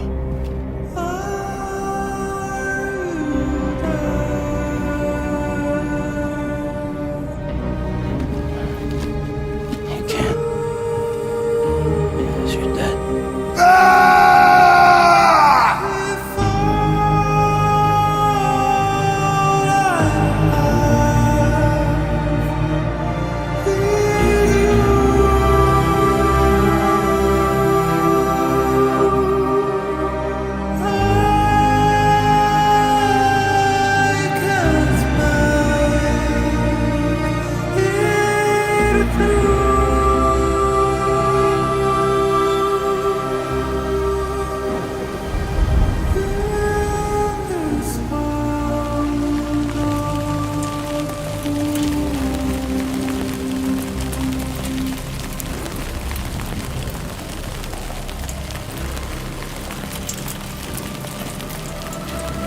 Look.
Don't stop now!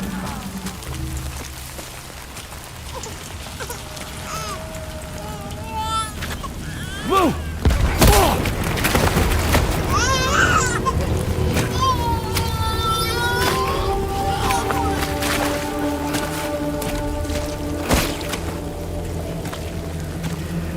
There was no way for the two of us to escape together. Escape together.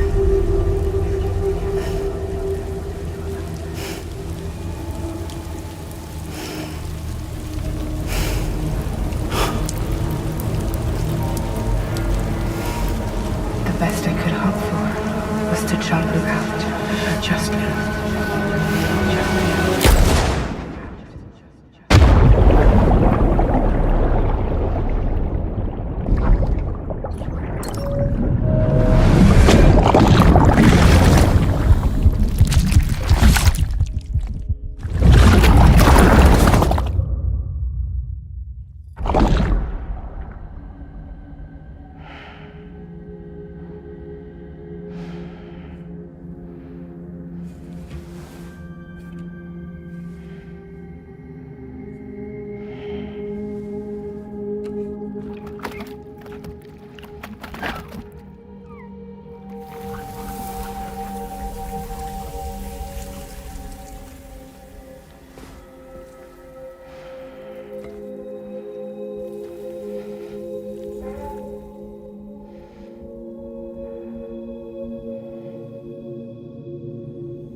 Sam, I know there's nothing I can do to make it right.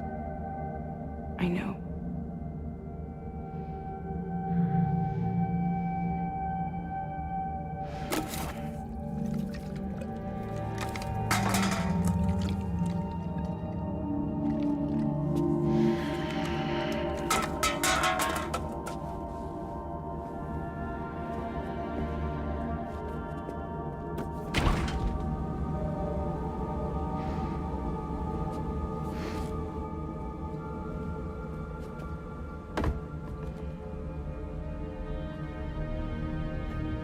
Sam, stop hurting yourself.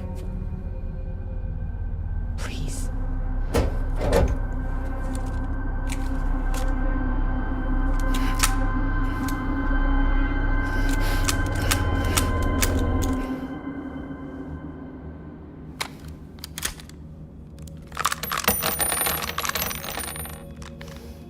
Give me the gun. Sam, quick! You have an emergency extra baby in your throat. Get that kitchen knife and C-section yourself. Oh, and don't forget to extend the scar like the boss, since this game is about sprinkling Metal Gear Solid member berries to lure my old fans back. Hey, remember the long scar from the boss? Yeah, I remember. Also, that baby's name is gonna be Kaz. Yes, I am Baby Kaz. Goo goo gaga. Baby Kaz wants to drink Fragile's milk. Fragile milk, s'il vous plaît. There is nothing left for you here. Nothing but sadness and regret. You can't go on like this. Come take a walk with me.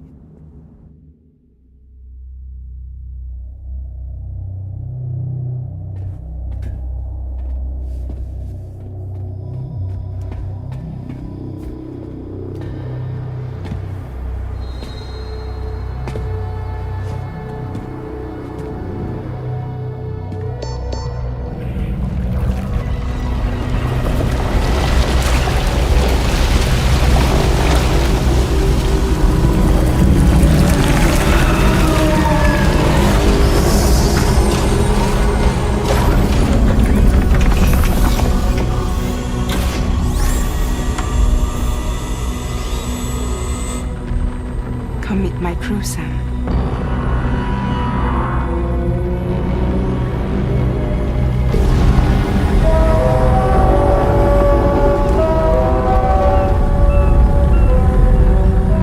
It's time for you to hit the road and start a new journey.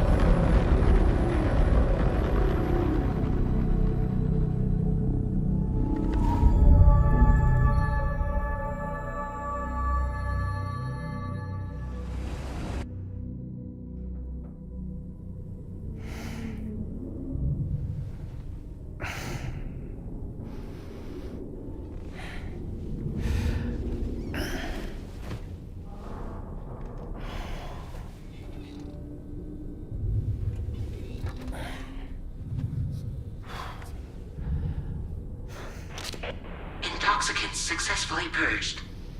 Blood alcohol content nominal.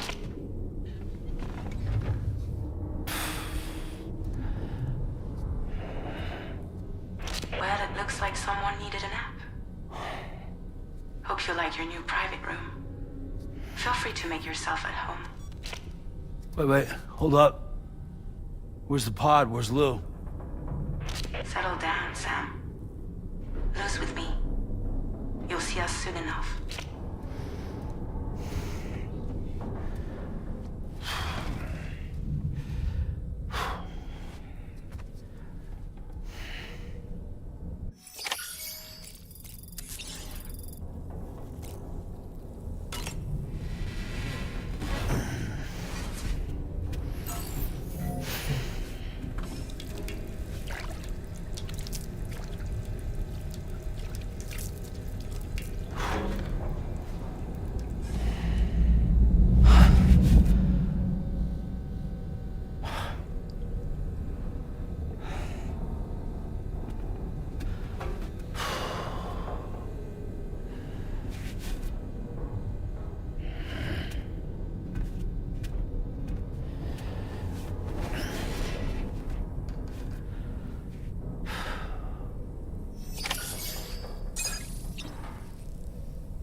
Welcome to Drawbridge, Sam.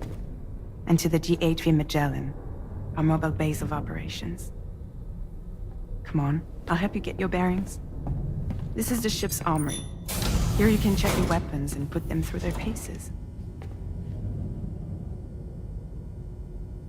These rooms over here belong to other members of the crew. They're pretty much the same as yours. And the shower's down at the end. This is one hell of a ship you got here. Courtesy of the UCA, I'm guessing. No. As I told you, Drawbridge is a civilian outfit. But we do have a generous patron with access to plenty of capital and tech. Sounds like a UCA big shot. Don't ask me. We've never met face to face. They value their privacy. Seriously? No better than to believe that bullshit. We've both been used and lied to before, it's true.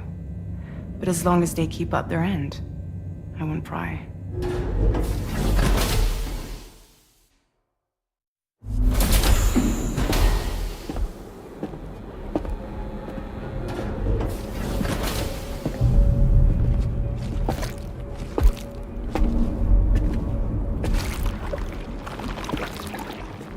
This is the headquarters of our humble operation.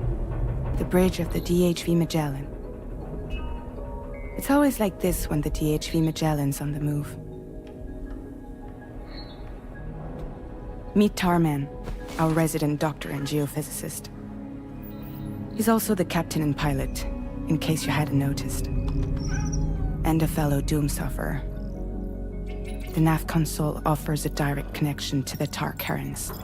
The downside being that we all have to bathe in Caralium. Happy to have you aboard, Sam. You'll have to excuse me if I don't shake your hand. You steer this ship solo? Yeah, though the computer does most of the work. So this is a submarine? Spot on. We dive into the tar and use it to travel underground. Just beneath the surface of the Earth, there are currents we can ride almost anywhere. So what's your role in all this? Me? I make sure Drawbridge's grand plans go off without a hitch. So you're the commander? That's right. These days I'm fragile in name only.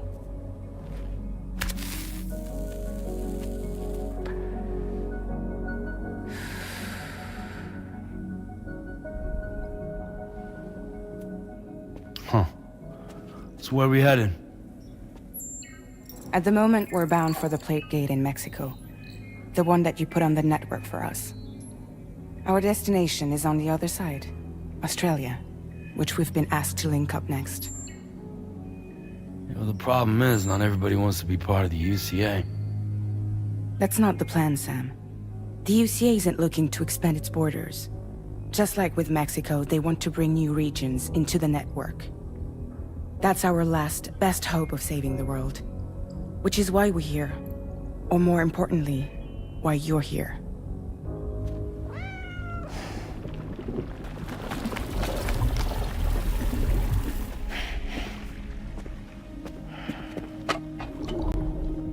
Hello? Ah, so Lou is the child's name.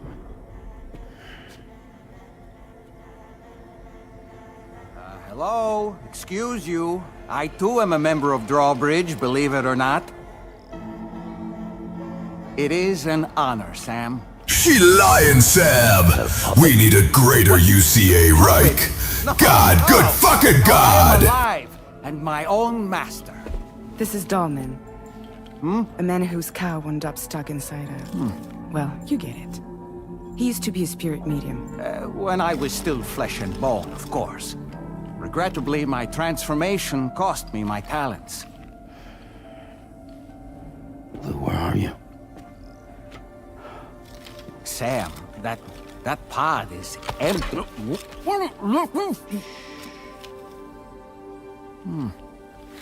Oh. You know, no one should have to suffer such loss. I understand. Believe me, I do. Which is why, yes, I think you two should go on one more adventure. What are you talking about? Well, take Lou. Yes, and link up Australia together. Like you did before in America. I'm sure a lengthy journey will help you to heal.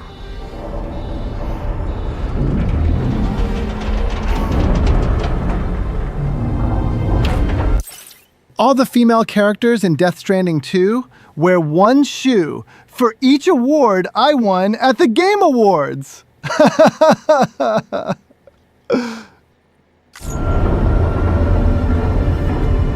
All the female...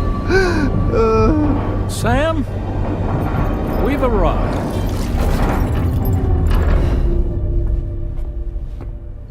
In case you're wondering, my hand is traveling through the tar currents, which is lucky because that's what allows me to keep this ship on course.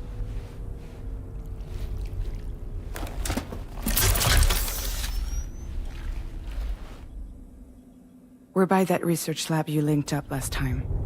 The DHV Magellan can travel to and surface anywhere, provided it's within network coverage. Hey, Fragile, since you said you get a lot of capital and tech, can you make me some oxygen masks so the BTs can't sense me while I'm delivering your cargo? What? What do you mean you cannot allow that to me? Did you not see what happened in Bridges and all the technological developments I made? Are you serious you still haven't made a chiral-tipped strand so I can whip the Castlevania out of BTs? Wow, bitch. You just got my baby killed. I'm not working for you. Baby killer! Genuine mobile base of operations. Still not fully equipped, though. It doesn't have any proper guns. Need to fix that at some time. Anyway, the DHV Magellan's here to back you up. As always, you'll be the one leading the way to expand the network. We'll be right behind you, providing you with support. Just so we're crystal clear, Sam. Our mission is to connect the whole Australian continent to the existing chiral network here in North America. From halfway around the world, how are we supposed to do that again? By using the Mexican plate gate. One you already put on the grid, remember? To get started, all you have to do is cross over and connect your Cupid to the nearest chiral network terminal. As you extend coverage, we'll move the DHV Magellan to keep up. And you'll of course be traveling with your child. I mean, that's what Lou would want, right? A grand new adventure with Daddy. I'm excited for you. Go and get your gear sorted. We'll be waiting.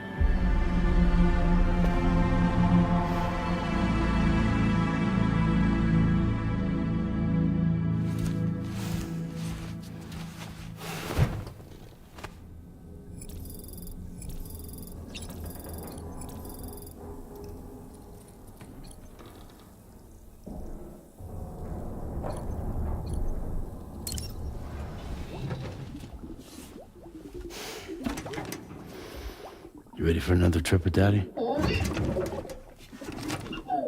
Okay, kiddo, let's go.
it just me, or is the drinking animation in this one weaker than the first Death Stranding game? I mean, he was chugging those monster cans like a motherfucker back in the first one, slamming them down like Shunai slammed that vodka bottle. It doesn't feel as real here, bro. Good fucking God!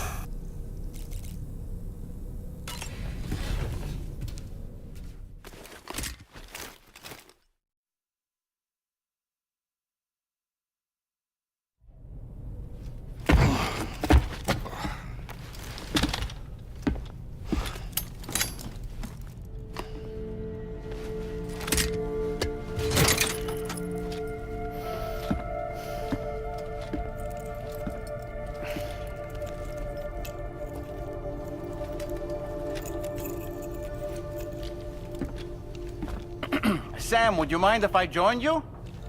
Humor him. His knowledge and experience will probably come in handy down the road. Yes. Really, Sam?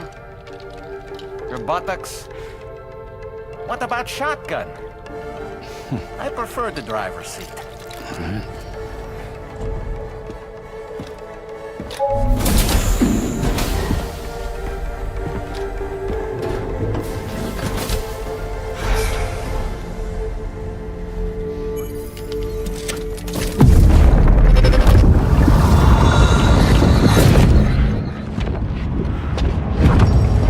Think you have a choice?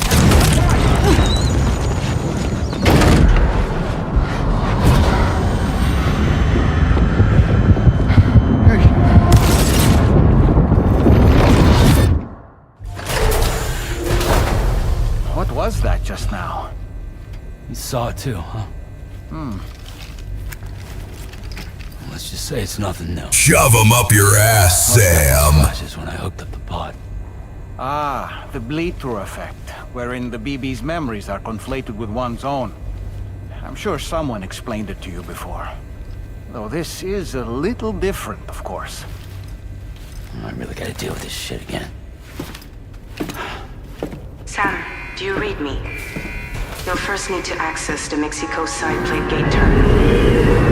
After we've confirmed network coverage, we can take the DHV Magellan and regroup at your position.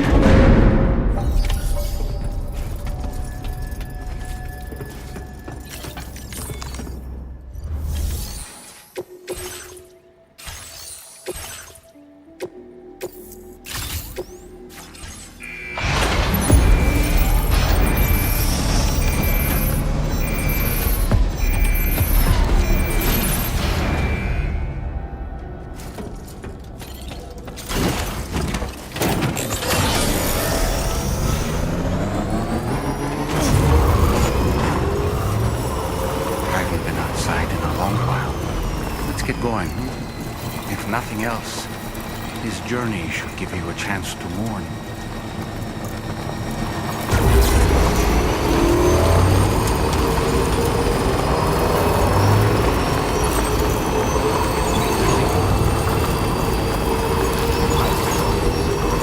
You know, I meant it when I said I understand how you feel. But if you hold on to the sadness, it will weigh you down like an anchor. However much it hurts, you must carry on and do what only you can do. Grieve, of course. But keep moving, Sam. Then, when all is said and done, you can take stock. Decide what's next.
deal with that? I've never seen them before. They almost look like they're on a pilgrimage. They can just waltz right through the gate like that? It would seem so. Once you extend coverage into Australia, the chiral network should afford us some additional security. Or at least allow us to maintain a record of whoever uses the gate. It bears repeating that the UCA does not intend to restrict access to it. They only want to ensure safe passage for everyone traveling between the continents.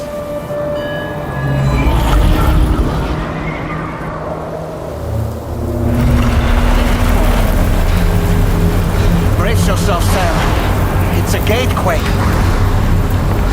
Oh. And the big one at that.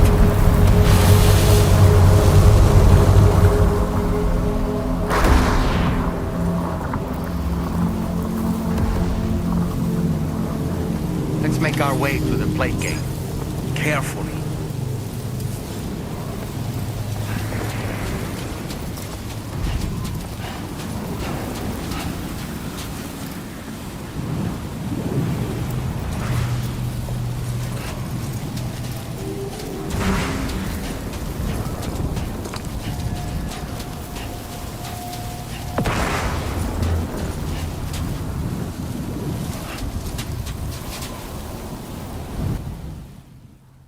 George, shut. I want to say this clearly. George doesn't rush through the music moments in Death Stranding 2. He doesn't sprint just because the waypoint tells him to. He doesn't treat the world like an obstacle course to be optimized. He gets it.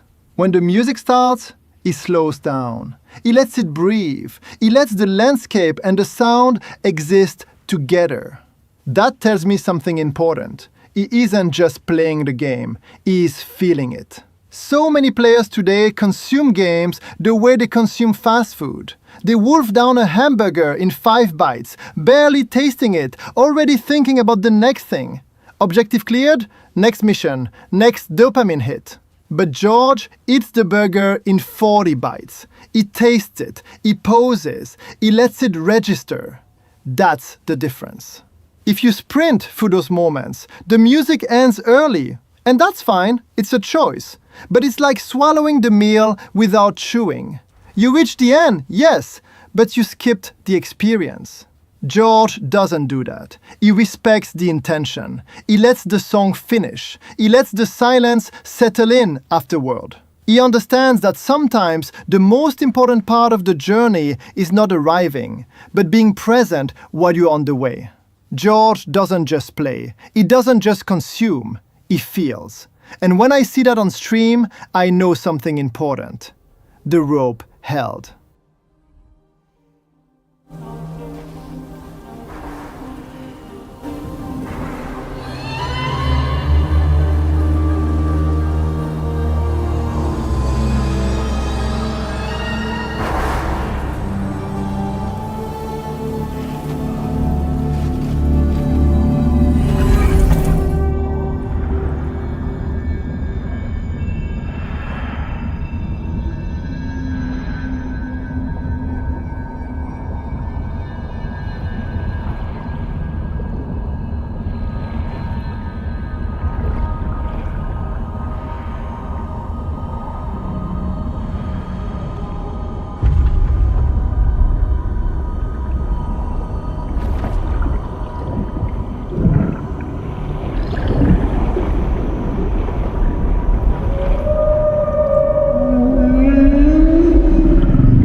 Should be a terminal this way.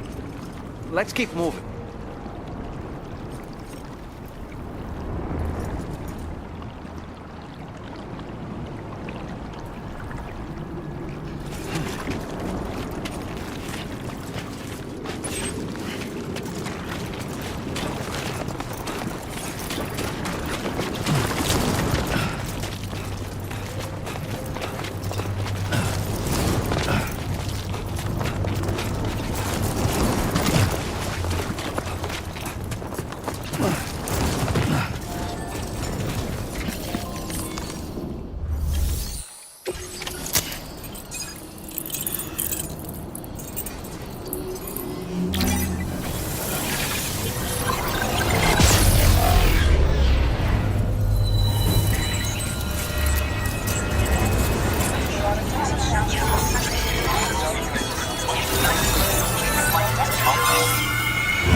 Sam, this is Tarman. Yes, I just wanted to say that this is Tarman. Hi, Sam. This really is the Tarman. Oh, and by the way, Sam, I shoved my arm too deep into the tar this time, and she got mad and won't talk to me. Sam, I need you to help me with my arm shoving technique. You said you can repatriate, right?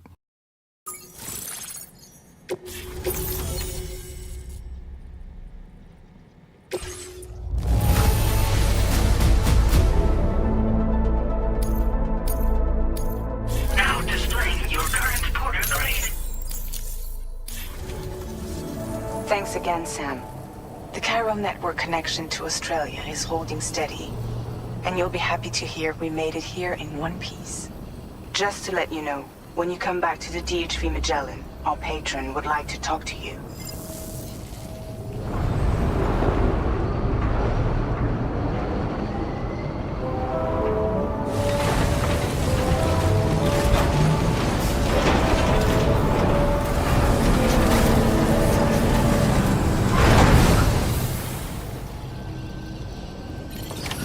Order completed. Well done.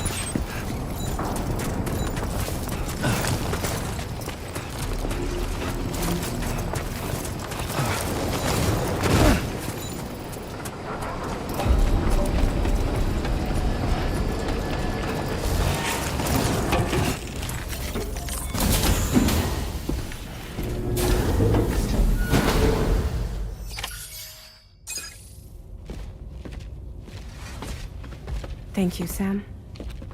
I'd like you to meet someone.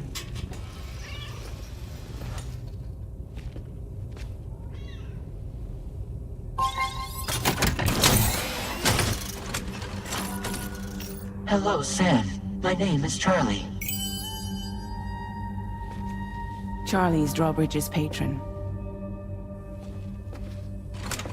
Hear me out, Sam. I want you to help us bring Australia into the network.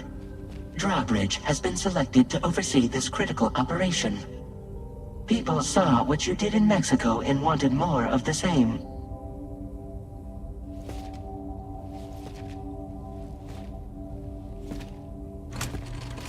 What are you trying to pull? There are reasons why I can't tell you who I am, Sam. But to be clear, I'm not APAS, nor am I your enemy. What, you think I'm just gonna trust the words of some faceless mannequin? I need you to trust me. I'm the one paying for the ship and this whole operation at considerable personal risk. Nah, I want to see a face, or no deal. A face? Very well. Since you won't take it from me, maybe it should come from someone you know. How's this? Pick one of your old comrades, and I'll speak to you with their voice. Who would you like?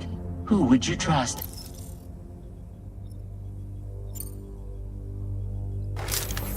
Sam, it's Hartman.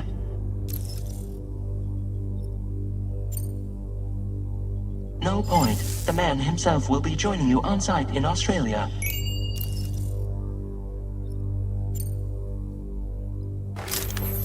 Call me Dead Man. I'm well acquainted with the dead.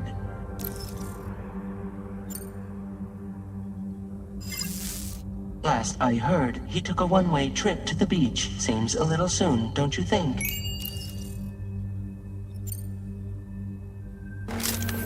It's been a while, but not really. Mulligan, Lochno, we're the same.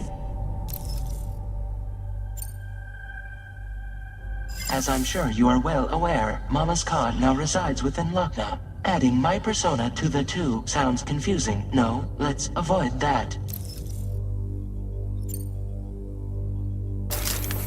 Sam, this is Die Hardman. Good God. Good God. Good God. Good God. Good God.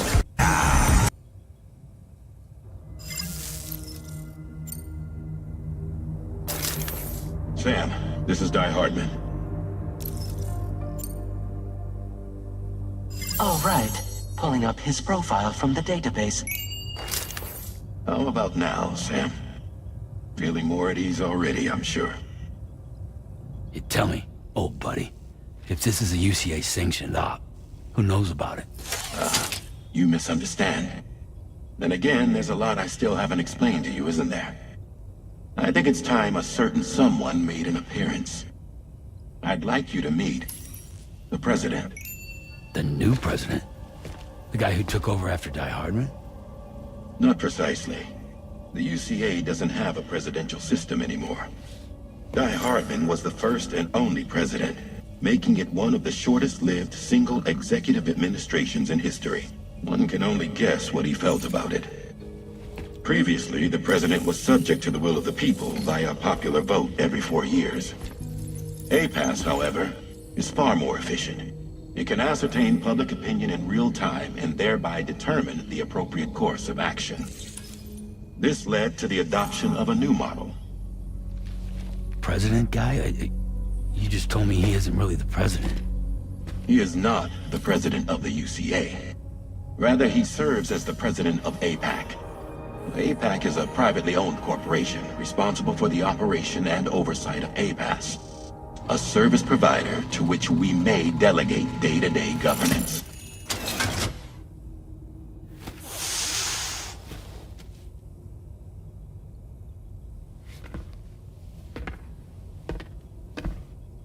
Your performance in Mexico was exemplary.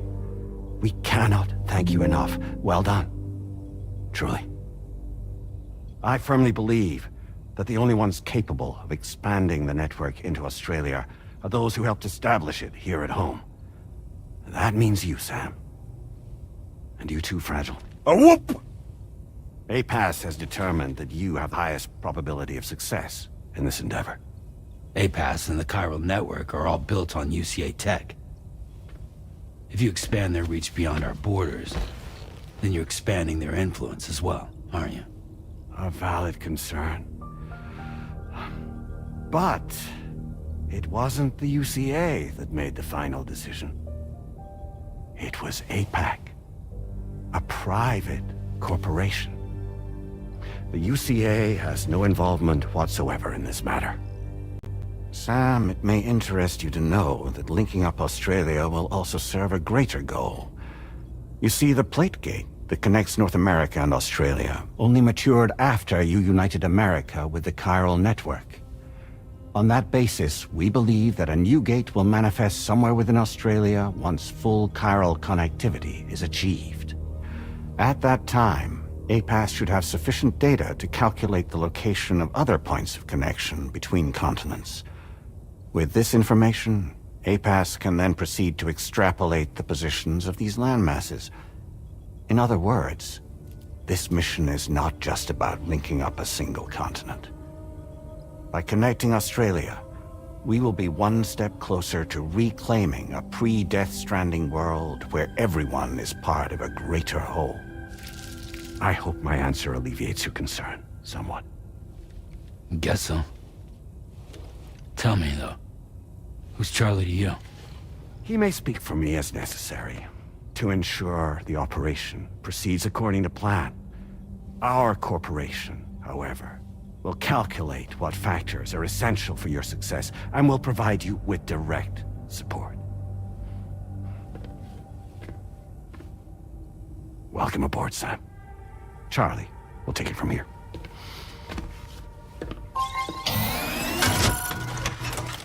It will be your job to travel the continent and connect the people, Sam. But know that everyone on this ship is ready and eager to back you up. You won't be on your own this time. So, you're gonna do it?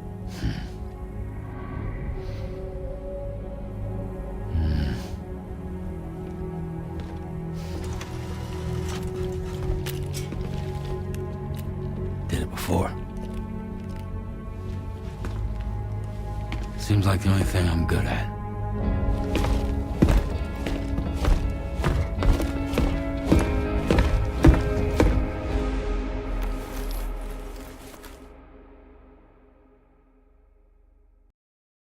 Sam, this is the president. Go and make Australia great again.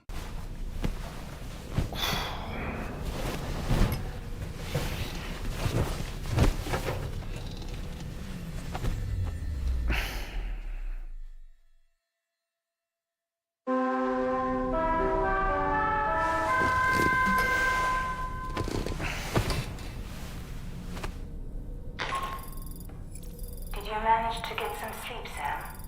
I'd like to take a moment to go over the details of the request that Drawbridge has agreed to handle. Access the DHV Magellan's delivery terminal when you're ready to proceed. Looks like you've been supplied with a Drawbridge crew hat.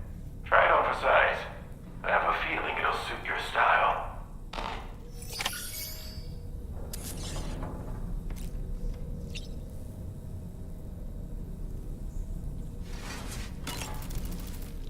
We can discuss anything you like here, Sam. It's a private room, after all. So if you ever want to sit down and talk, I'd be happy to share my thoughts on a variety of topics, along with any discoveries I happen to make. And who knows, some of it may even be of use to you as you work to connect all of Australia to the chiral network. You know, it looks as though you've been issued a few different hats, Sam. Why not experiment and switch up your headgear to suit your mood? You can also change the outfit I'm wearing if you like. I shall put my faith in your impeccable sense of fashion. Out of curiosity, Sam, did you notice that the mirror above your sink displays images of the outside world?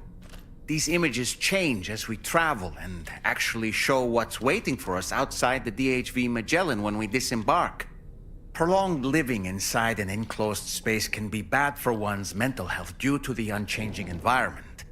That's why I asked Tarman to implement this particular feature. A digital photo frame, so to speak. An easy-to-understand name, don't you think? Though I'm the only one who calls it that.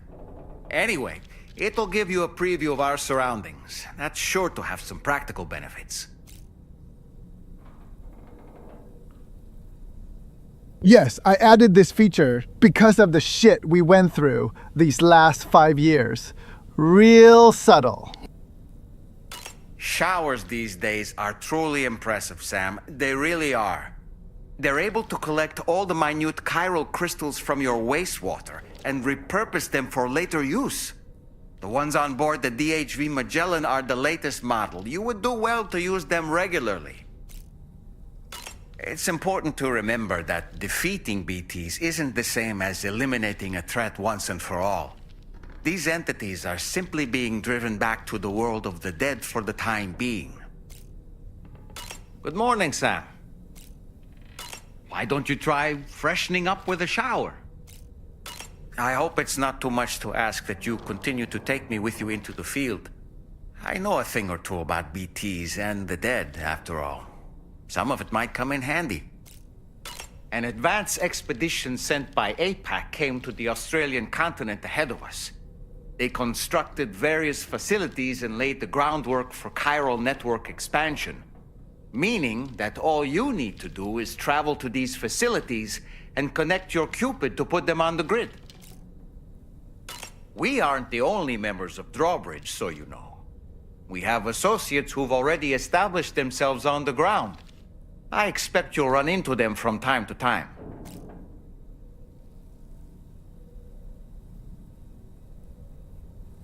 Wow, look how silent the chat is right now.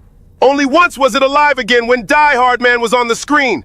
Is this the mindless shooter lovers Kojambo has been complaining about? Well, whack-ass Kojambo, let the still alive man show how to rally up the people with fun. If there's some scary in your neighborhood, who you gonna call? Throat busters. That's right, let this big foot-long chocolate Snicker bar. Calm down, George, I really meant the chocolate candy bar. Bust your throat with creamy goodness, slobbing down slowly through your esophagus. Horizon Dreamer! Seriously, is femboy jokes the only way to make people tune more into Death Stranding streams? Still Alive Man will come back with a PhD. No, George, a PhD, not a PhD. I don't really have anything else to say right now.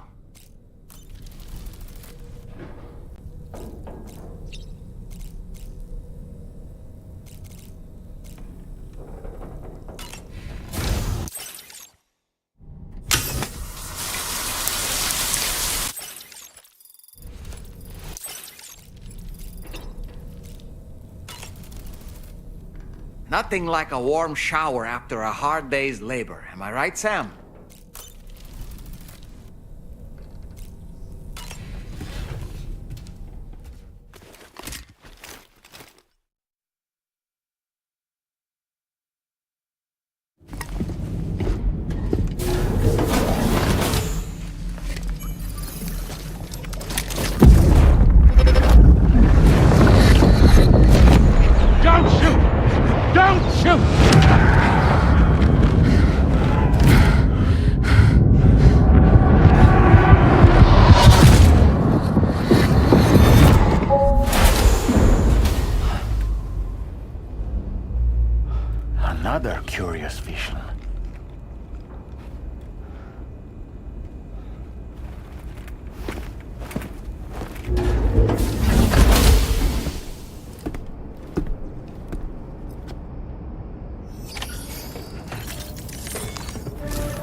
All right, Sam. Let me give you a rundown of your new job. The big one. It's the same deal as America. The people here are isolated. The cities are cut off from one another. And so, to bring all of Australia into the chiral network, we want you to cross the continent and link up key locations using your Cupid. To begin with, you'll connect several facilities in sequence on your way to the closest city to here, West Fort Knott. Charlie will brief you on the order that will take you to the first facility. Your first destination is home to what they're calling the government. They seek to establish a new administration to fill the void left by Australia's collapse. As the concept of formal governance is a distant memory to most, they opted for a simple name. These people are currently suffering from the effects of severe chiral contamination. But with UCA technology, they should be able to make a full recovery. The cargo you'll be entrusted with contains everything they need for their treatment. If we can deliver it and earn their trust, they should be amenable to joining the chiral network. Needless to say, it's their business to know the current lay of the land, and we would benefit from their support. We're already seeing anomalous chiralium readings throughout Australia. There's even a BT area not far from where we are now. A BB pod should allow you to use your Ultra deck to ascertain the location of BTs, but it's unclear if that pod will function correctly at this time. Proceed with the utmost caution. Charlie may be our patron, but he likes to get his hands dirty whenever he can. He's been an excellent advisor to us as well. I say this to assure you that any instructions Charlie gives have been discussed with and approved by me. All right, let's get to it. Review the details of the main order on the delivery terminal.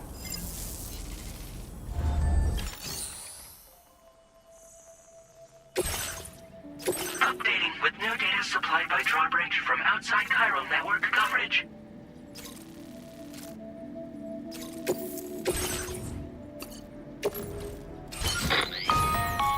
Sam, this is Charlie. APAS has been analyzing your actions so far, and it seems it's added some new upgrades tailored to your preferred way of working. It's my understanding that additional servers are currently being installed on several beaches, which should result in a marked increase in APAS's processing power. Due to the timeless nature of the beach, the potential to boost APAS's capabilities is infinite. Its analysis will therefore grow more comprehensive as you complete more orders, meaning you can expect additional enhancements to become available soon. Experiment with them and see what you like.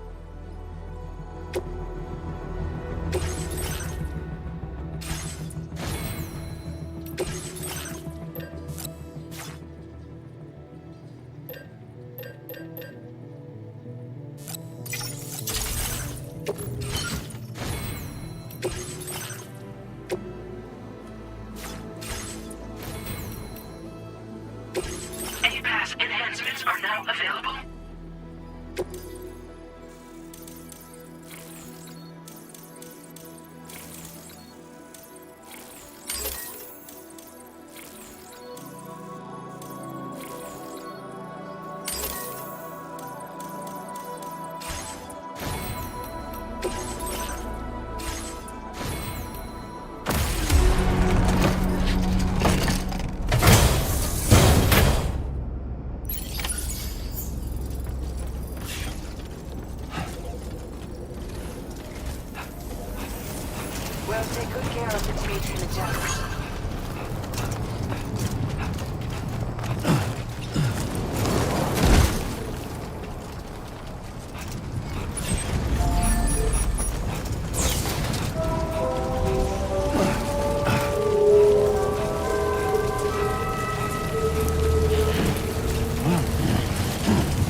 Keep an eye on your order deck's movements as you proceed.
Good morning to you. Drawbridge credentials verified. Welcome, Sam. Security measures lifted. Weapons detected. Be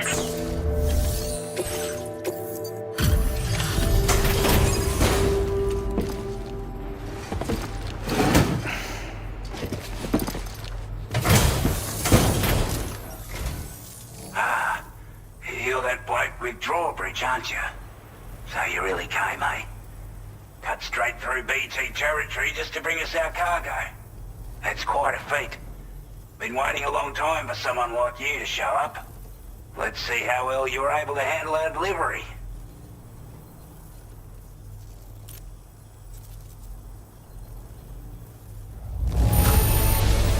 I can tell at a glance that you took good care of our cargo. Thanks for all your hard work. Like everyone said, already put that decontamination unit to good use. Anyway, go ahead and connect us with that Cupid or whatever it is.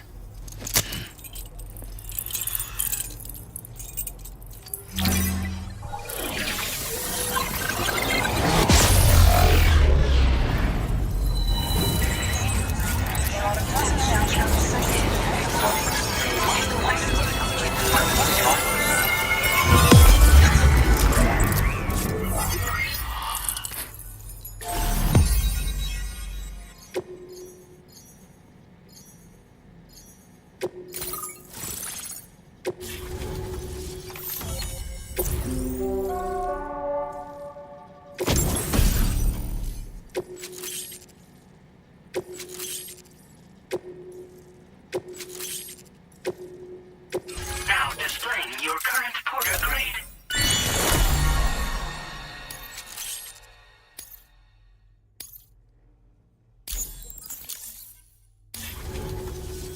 A chiral communications transmission. With this network at our disposal, might be able to make our dream a reality. We want to build a world where even the weakest among us have a chance. A world where people come together to stand against those who embrace violence. Ever since the Death Stranding, $100 billion divided up and hidden all over the world. Nowhere, the anomalies became a hell of a lot more dramatic. Skyrocketing levels of chiral contamination. Those bloody watcher things coming out of the woodwork.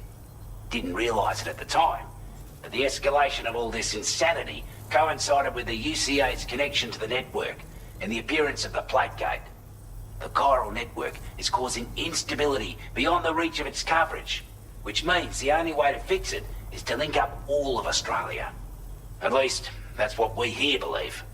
To support your efforts, we've shared the data we have about the continent with your people, information about the Briggins and so on. Use it to the best of your ability. Take the bowler gun, for example. With our data, we were able to improve and refine the design of the APAC standard issue model. You can charge it now to fire projectiles with a narrower spread. Perfect for taking down hard-to-reach targets with precision. And then, there's backpack customization.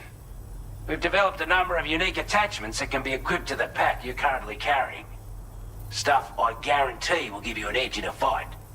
You might consider bringing this gear with you when you're prepping for your next run. Oh, and last but not least, we've patched through an Odradek update that allows its sensor to pick up living beings and other entities. It's an improvement that builds on the sensor's existing functionality. Anything it detects will be visible to you as a silhouette for a brief time.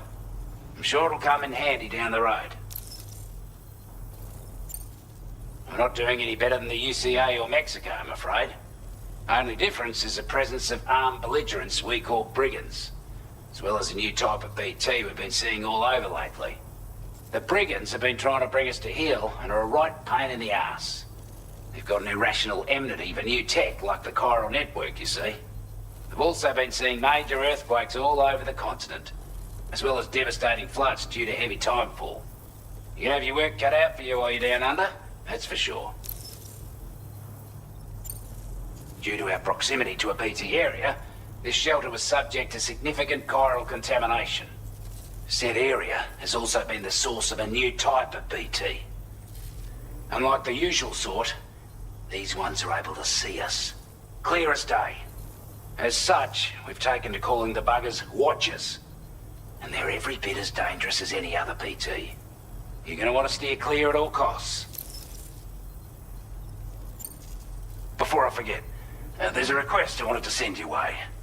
I know you're eager to hit the road and make progress, but I promise you, this is more than worth the trouble. It's a delivery for the Lone Commander, who lives not too far from here. He's an old ally who provided us with support for all matters military. He's also a crack shot with a sniper rifle. But after this and that, we went our separate ways. And he retired to a shelter off to the east. Can be a hard man to please, but if we could enlist his help again, I'm sure he'd provide us with all kinds of useful information. Data and schematics that might prove invaluable for your work. Especially if you're the type who likes to fight first and ask questions later. Should help us all combat the Briggins a damn sight more effectively in any case. I'll filed this request as a sub-order, so check the terminal if you're interested in taking on extra work. That was excellent work, Sam. With the government now part of the Cairo network, we've successfully completed the first step in our journey to connect all of Australia. I want to thank you for making this possible. Well done. To extend network coverage as far as West Fort Knott, our next order of business will be to link up the Western Environmental Observatory. The associated order is ready for you.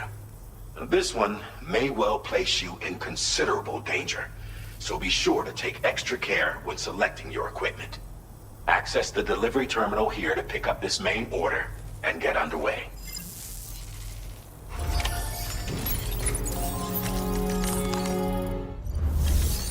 A new sub-order is now available for you.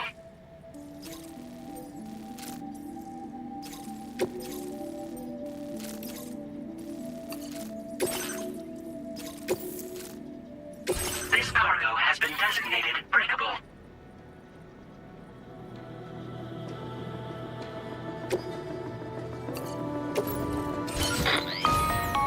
Hello, Sam. This is Charlie. To aid you in your future orders, we prepared porter suits with camo patterns tailor-made for the Australian environment. We've also provided you with a new basic porter suit with customizable colors. Moving forward, I imagine you'll want to adjust your appearance based on the terrain and your personal preferences at the time. Try experimenting with your options.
forever young. I want to be forever young. Do you really want to be forever and ever? Forever young. I want to be forever young.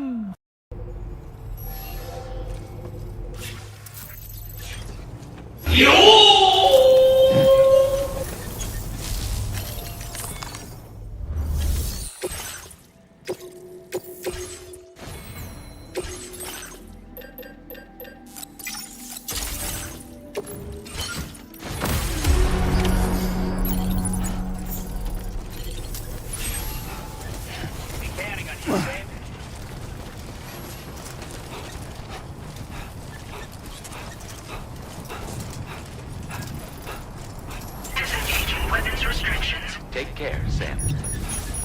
Sam, I can perform reconnaissance for you if you like. After all, there's no telling what might be waiting for us ahead.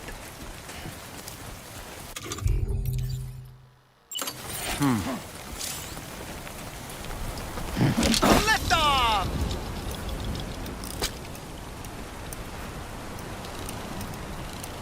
On my way back! And we're back.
expecting a porter of all people to drop by. Most folks would have had Buckley's chance of making it out this far. Betting it was the government that sent you my way. They've got an eye for talent.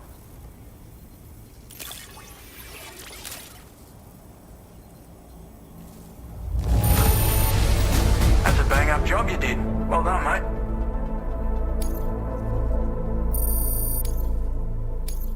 Now displaying your current porter grade. I appreciate what you've done for me, really. But I'm afraid I can't agree to becoming a part of this chiral network of yours. To be frank, I don't trust you drawbridge people yet. There's also no end. Stillman with a fresh new PhD is back. Let me ask a question. If the Charlie mannequin we see in the Good God scene doesn't have a dong, does that mean Charlie is a female? I need to check. Vogan, do your daily checkup on Charlie. Ah! There was a hole instead of a sack between Charlie's legs, and now I lost my hand! Does that mean I am now Thunder Tarman? Who needs tar currents when I can use electricity to fly this Magellan? All right, time to shove my arm into this black hole control panel to steer this thing. Oh! Oh my god! I just made the DHV Magellan pregnant! This can't be real! Subarashi. Subarashi writing. Absolute Kojambo style cinema. Hey, you wanna work for Kojima Productions? If you are interested, I will list out the perks for working here.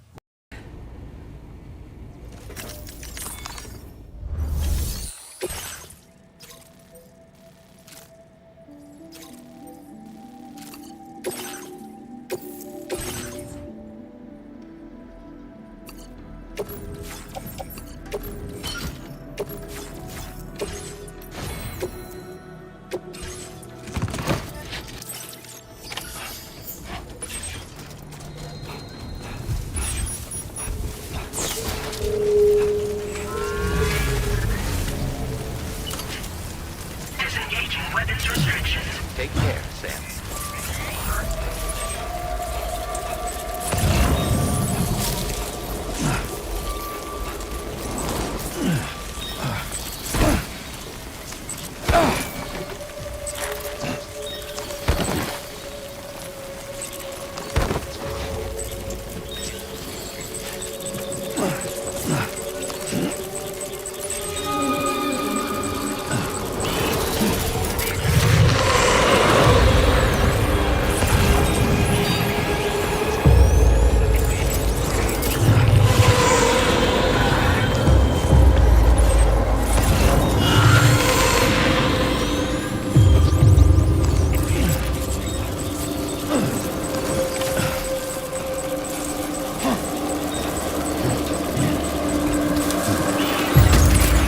Like you have what was requested. All that remains now is to drop it off.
Orders lifted. Weapons detected. Be advised.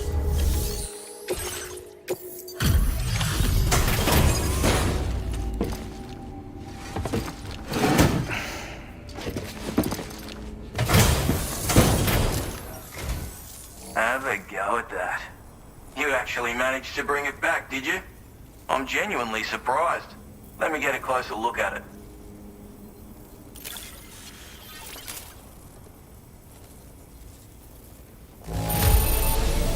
Everything's in order. Good work, mate.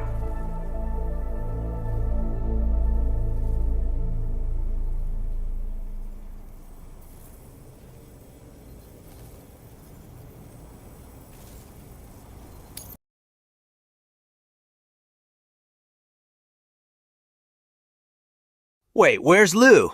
Dingo ate my baby-o! Good fucking God.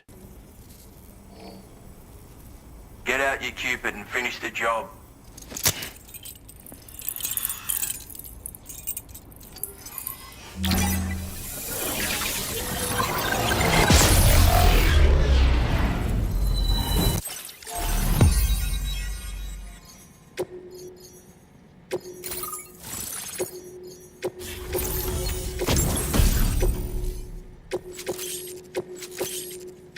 Now displaying your current porter grade. So this is what it's like being all hooked up and wired in. At any rate, looks like the schematics for my trusty shooter and darling little smoke grenades are in your hands now. The form is a custom design of mine. Uses tranquilizer darts. Makes a hell of a bang when fired though. So keep that in mind. Just a shame our paths couldn't have crossed sooner. Maybe this world of ours wouldn't have been so divided, and maybe my mates wouldn't have had to die. Righto, Sam. I know you got places to be, but an order just came in that caught my eye. Seems our friends over at the government shelter might be in a bit of strife. If you're willing to look into it, you can review the details by checking the sub-orders on the delivery terminal here. Might be a good occasion to fabricate a sniper rifle with the data I just shared, if you take my meaning. Anyway, think it over, would you?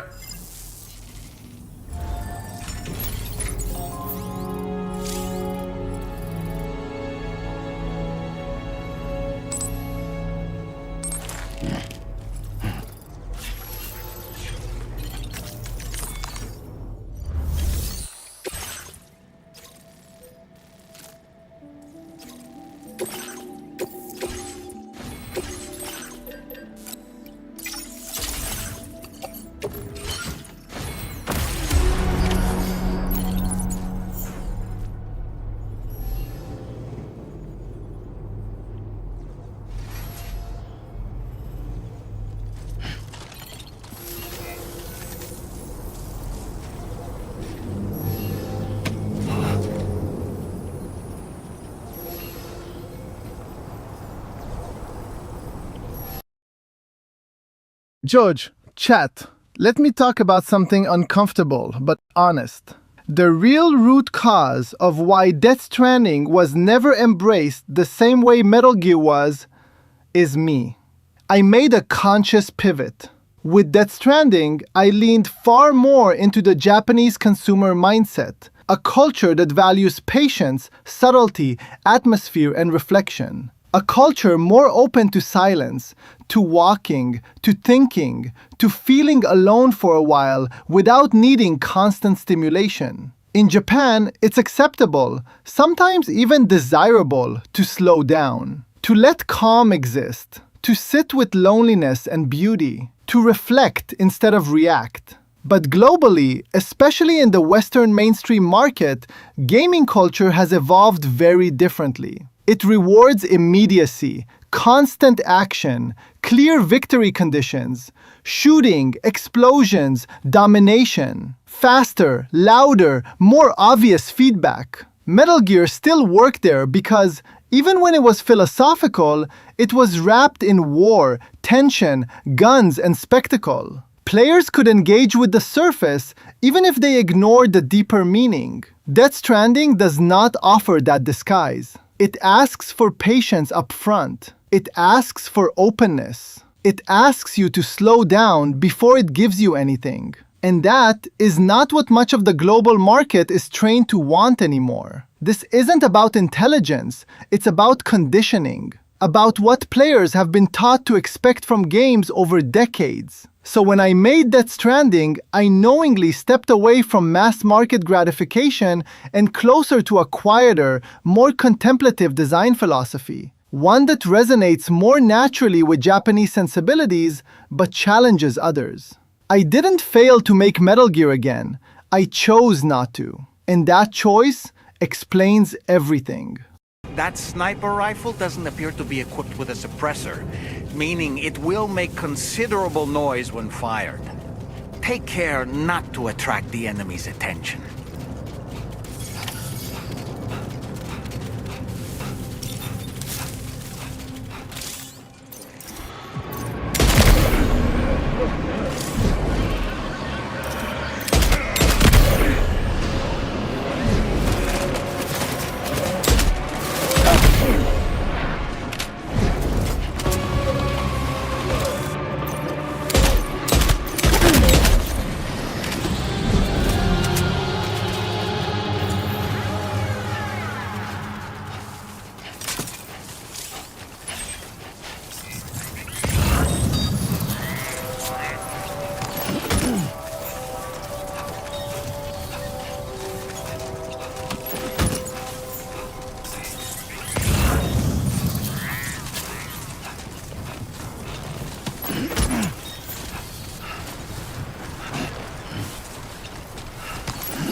Well done, Sam. That's the last of the cargo.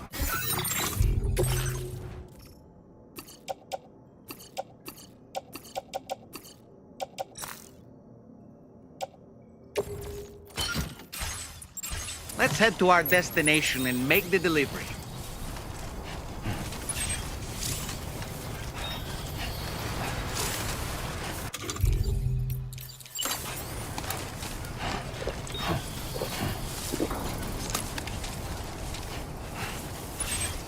Now entering chiral network coverage.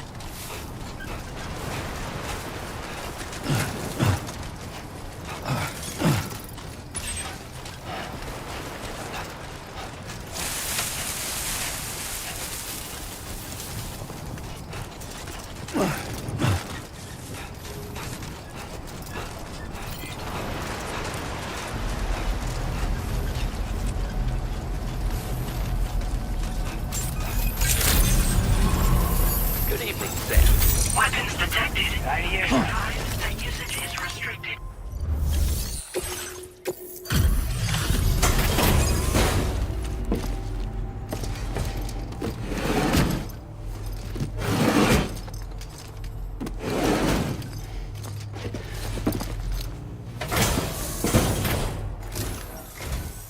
Well, well.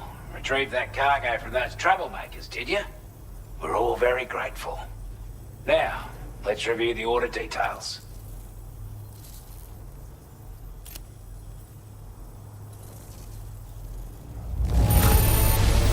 This cargo is in exceptional condition. You are the best.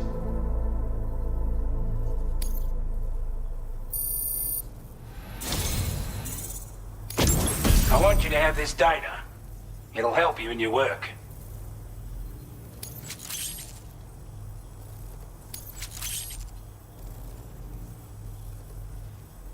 We've designated more materials for your use. Don't hold back on our account. Now displaying your current porter grade.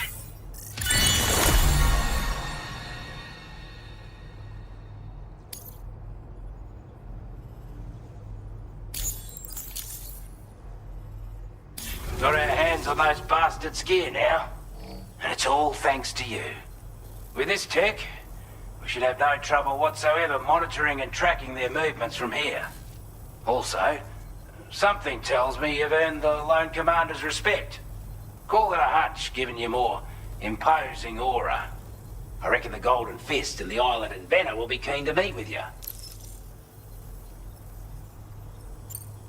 This is a chiral anti-gravity device that can be attached to your backpack. Slap it on and your cargo will feel significantly lighter. And the more of them you use, the more noticeable the effect becomes. Any porter ought to appreciate a piece of kit like this. I'm sure you'll be a big fan. Order completed. Well done.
You a porter? And those brigands, are they all gone? Wow, this is a relief. I was beginning to think I was done for. Give me a moment to confirm the order details. Took a few licks, but I'm glad to see you're still in one piece.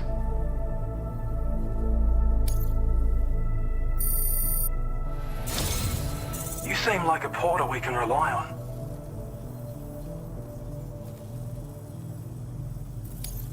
Go on, use your Cupid to get us online. Quickly now. I'll feel a lot safer once we're all hooked up.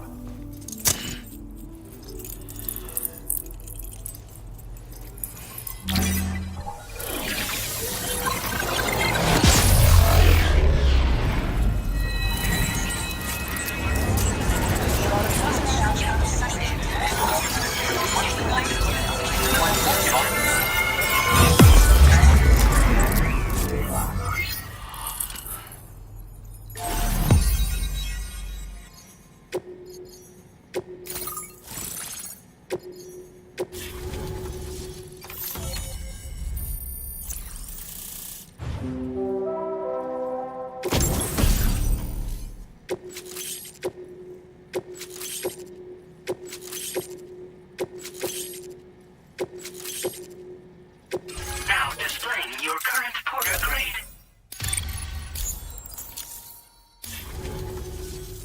Online at long last. This ought to do wonders for our ability to monitor chiralium levels by the plate gate, as well as keep an eye on the tar currents. More accurate data will definitely make travel safer for you and your friends aboard the DHV Magellan, too. Ever since the plate gate appeared, we've been seeing increasingly dramatic anomalies all throughout the Australian continent. Some theorize that the UCA's connection to the chiral network destabilized all areas with our coverage. But what's done is done, though. Our best bet is to follow suit and connect Australia too. It may also... George, chat, let me say this properly. Honestly, but responsibly. I pivoted toward a more Japanese-style game design because I genuinely want that cultural mindset to spread. The idea that entertainment can be calm, that reflection can be engaging, that silence isn't a failure of design. I wanted to make something that encourages patience, introspection, and connection. That's deeply rooted in Japanese culture, and it's what shaped me as a creator. This time, I wasn't trying to chase every global trend. I wanted to speak clearly to that sensibility and let others meet it halfway if they wished. And interestingly, that approach resonated more strongly in Europe than in the United States. European audiences historically have a long relationship with contemplative art. Paintings, films, literature that ask you to slow down and sit with discomfort or beauty. You don't rush the Mona Lisa because it's quiet. You engage with it because it's quiet. Now, the American mainstream gaming market is different. Not worse, just different. It has been shaped by decades of fast-paced, high-feedback entertainment. Action-forward design, immediate payoff, clear intensity. That doesn't mean players are incapable of reflection. It means the market has trained expectations in a certain direction. And here is where I must be self-critical. I underestimated how resistant that conditioning would be. I thought players would follow me into stillness because they trusted me. Some did, many didn't. So when Death Stranding released, and people didn't fully appreciate that culturally calm, reflective experience, reality set in. For Death Stranding 2, I didn't just wake up one day and say, "Ah yes, more combat." I was forced to evolve it. The PR team, market expectations, Sony. They didn't use the rope, they chased me with the stick. More action, more combat, more intensity. Because calm doesn't market well. Because trailers need explosions. Because silence doesn't trend. So yes, Death Stranding 2 has more action, more tools, more conflict. Not because I abandoned my philosophy, but because compromise became necessary. Maybe that's the tragedy. Or maybe it's just reality. I wanted to teach people how to walk. The world asked me to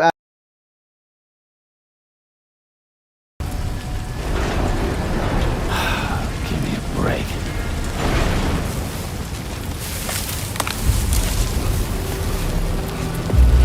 I don't know about you, but I'm exhausted. Perhaps we could take a break?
all right? You were talking in your sleep. Kept repeating the name Amelie.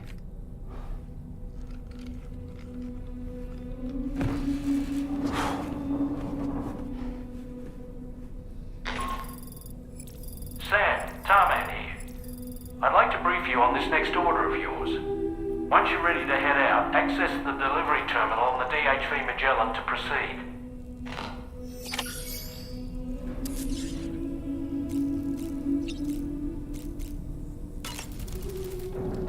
So, the files say you worked with Amelie to connect everyone in the UCA to the chiral network. But that despite your best efforts, an extinction event known as the Last Stranding seemed destined to kill us all. Until Amelie found a way to put a stop to it. She single-handedly sealed off the extinction entity's beach, preventing countless BTs from invading our world, and in doing so, saved humanity. But why am I telling you this? You were there to witness it all with your own two eyes. And you, of all people, must know that humanity can never truly escape extinction. The ultimate goal of Drawbridge's mission is to overcome the Death Stranding. If we succeed, we will be fulfilling Amelie's dying wish. At least that's how I see it. So in order to survey an area, I have to rely on a very special power. My strength of will, you might say. The requisite focus can be rather exhausting, but I'm happy to grin and bear it since it's for your sake. So, if you deem it necessary, feel free to send me airborne as many times as you like. It won't use up any battery or chiral crystals either. All it requires is that I place my absolute faith in you. Which I do, so don't hesitate to ask for help. Sam, been a while since you had a proper shower, wouldn't you say? The weapons they were wielding were impressive, and the Briggins themselves were a tough, imposing bunch. You know, Sam, you can have me scout ahead if it would make your life easier. Just toss me into the middle of their camp, and I can give you a better picture of what to expect. It's not very sophisticated, but it works. Just promise you won't throw me anywhere weird. When the first APAC expedition came to Australia, the Briggins saw them as invaders and rejected their overtures. They were unwilling to embrace the change that the chiral network could bring to their world. While their motives differ, I'm reminded of the Luddite movement and their violent opposition to new technologies. Briggins seem committed to not killing their enemies, at least. If only they had channeled their energies into a constructive dialogue with us. Ah, yes. Those wandering BTs we encountered, I believe people call them Watchers. A fitting name given their behavior. The way they seem to be eyeing us with such disconcerting intensity. Oof. They can't see everything, though. No, they've definitely got some blind spots. Meaning, you might be able to avoid combat by evading detection and sneaking past unnoticed. I don't really have anything else to say right now.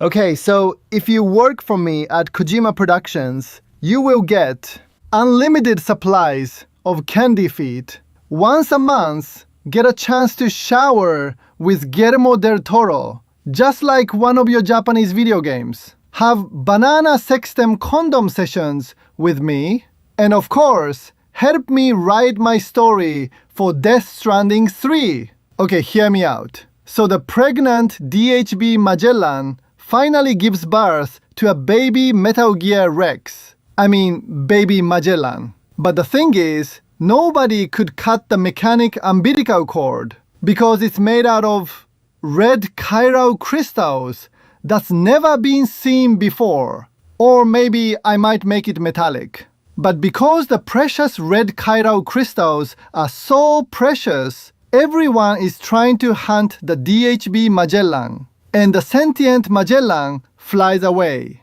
And Sam is now old Sam. He may be old, but not that old. Is on a one last mission for his old buddy, Die Hard Man, to hunt down the rogue DHB Magellan on the run. And tomorrow, now also a porter, says she used to look up to Sam, but tells him how he became senile, just like MGS4. Oh, and for the cliff, Neil boss of DS3, it will be Amalie. Yes, the most closest person to Sam. But each stage, she will wear what Meryl and Eva wore. And her hair will slowly change from short reed head to long blonde, revealing it's Amalie. Yes, more MGS member berries to mislead the fans in the trailer, so they will go out and buy it. So what do you think, newbie man? No, don't you dare walk away. I knew you were just another mindless shooter lover. Has to share with the network. Don't let us down, Sam.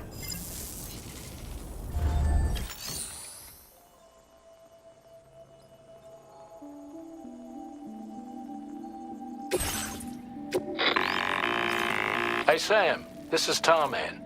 The disruptor device we need you to disable is located in this area. You should have no trouble whatsoever destroying it using MP bullets or MP shells. Alternatively, consider getting close enough to access the device directly. You can use your ring terminal to have APAS hack into it, allowing you to disable it without resorting to brute force. Be advised though, Sam, that some of the brigands you'll encounter on site will be wearing armor protecting both their heads and bodies, and that every one of these armored units will be wielding a rod.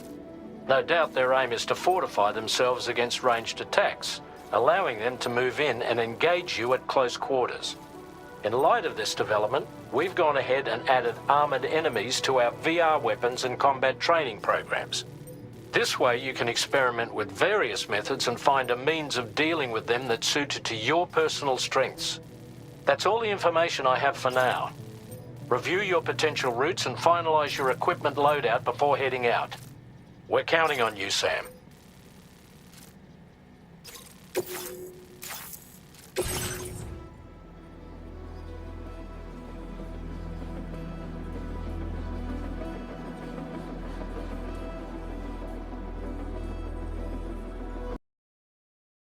Hey, look at me! I'm Dominant Kojima! All I do is yap! Yap, yap, yap, yap, yap! Bark, bark, bark, bark, bark, bark! Ah!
Sam, are you planning on entering enemy territory while carrying all that?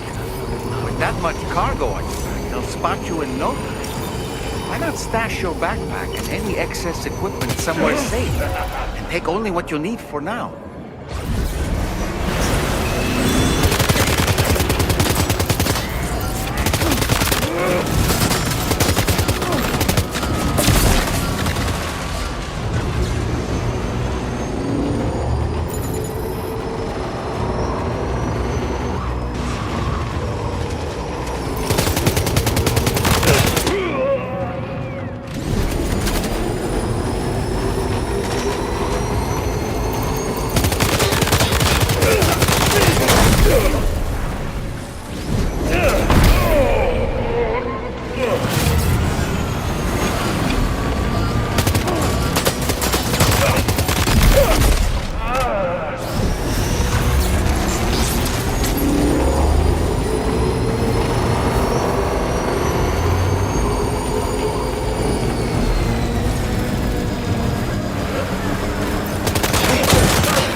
Sam. We've disabled the target. All right, let's deliver the cargo.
Damn, Sam! You doing drive-bys on those bust-ass Briggins like a real gangster. Why don't you come on down to Grove Street and roll with us, homeboy?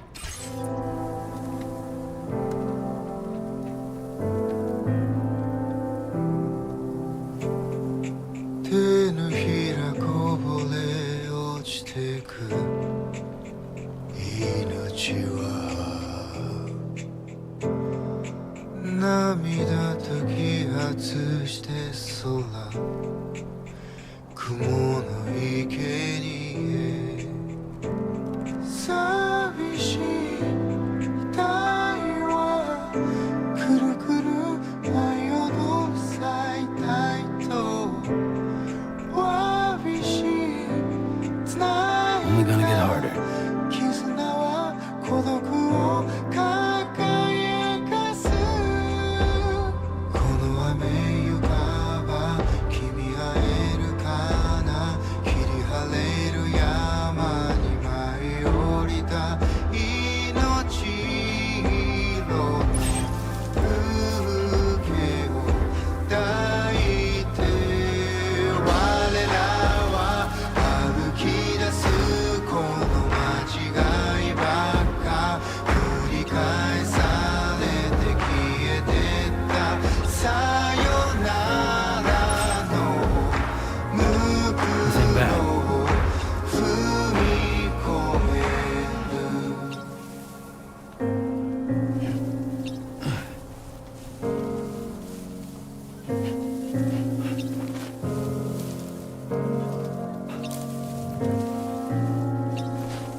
George, chat, let me explain this carefully, because this is humor, not hatred. Sam Porter is slowly becoming, how do I put this? A very cinematic version of an American archetype. He refuses to get off his bike, even when combat would be easier on foot, even when the terrain is terrible, even when it would clearly be safer to stop, think, reposition. No, he commits. He does drive-bys. He accepts the risk. He values momentum over precision. And yes, sometimes that means he gets shot more. Sometimes it means he can't fit into tight spaces. Sometimes it means the solution is objectively worse. But it is his solution. That, to me, is not a criticism. It's a cultural observation. In American pop mythology, motion equals freedom. Stopping feels like weakness. Speed feels like identity. You push forward, even when it's inefficient, because forward motion itself is the point. Sam embodies that tension. He could dismount, he could slow down, he could approach conflict more delicately, but he doesn't. He says, I'll deal with the consequences later. And maybe that says as much about my outsider perspective as it does about America. I exaggerate. I caricature. I mythologize. I turn cultural tendencies into gameplay behavior. That's what I've always done. Snake smoked because it looked cool. Sam rides through danger because momentum feels right. Neither is realism. Both are symbolism. So when Sam refuses to stop the bike, even when it makes life harder, that's not mockery. That's storytelling. A character choosing identity over efficiency, motion over reflection. And sometimes, that's very American cinema.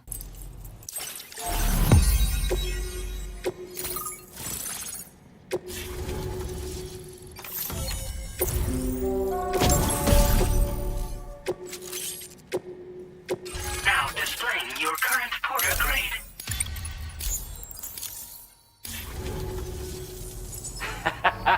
This is really something.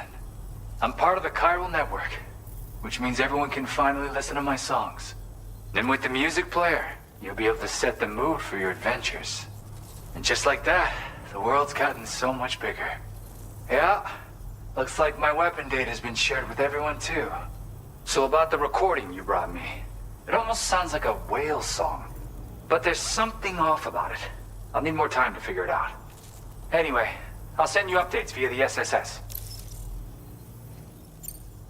Gotta get going, huh? Well, hey, thank you for the help. You know, I've been wondering how those Briggins got their hands on that disruptor thing. I'm just saying, they certainly don't have the know-how to build one. It's kind of worrying. Oh yeah, I had another favor I wanted to ask, if that's cool. I lost some cargo near and dear to my heart, even though I tried my best to keep it safe. I've tracked it to this dangerous place. Too dangerous for someone like me. The request's open to anyone willing to accept, but something tells me you'll deliver. Get it? Anyway, if this kind of works up your alley, then As you can see, because Sam refused to get off the bike and leave his cargo at a safe spot, it got shot up along with him, and that cost him the S rank. It was just a matter of 10 seconds of dismounting and dropping the cargo. But Sam didn't do that, because that's the American mobility scooter mentality. Screw the consequences as long as it gets the job done comfortably. Ports. For one, a tar eruption was recorded in the direct vicinity of West Fort Knot. A group of figures clad in red and a large unidentified black mass were observed just prior to this eruption as well. Needless to say, the anomalous tar current activity near West Fort Knot may be related to these events, so we can't afford to ignore them and proceed with network expansion. We've got no choice but to investigate and address any cause that may be present on site. The corresponding main order has been added to this delivery terminal. I've got a feeling a difficult fight might be ahead of you, Sam. I strongly advise you to prepare accordingly.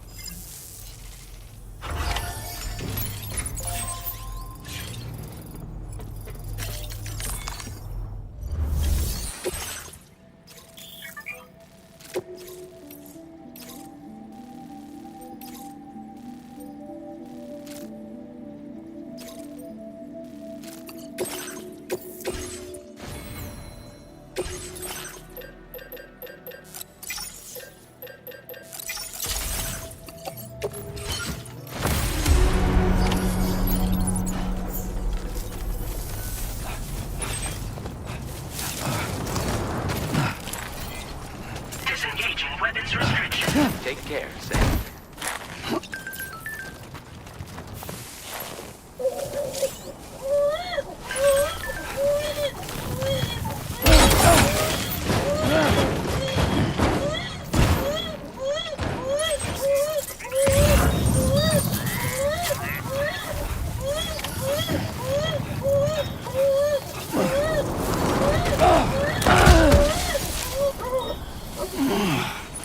Are you okay, Sam? Seriously?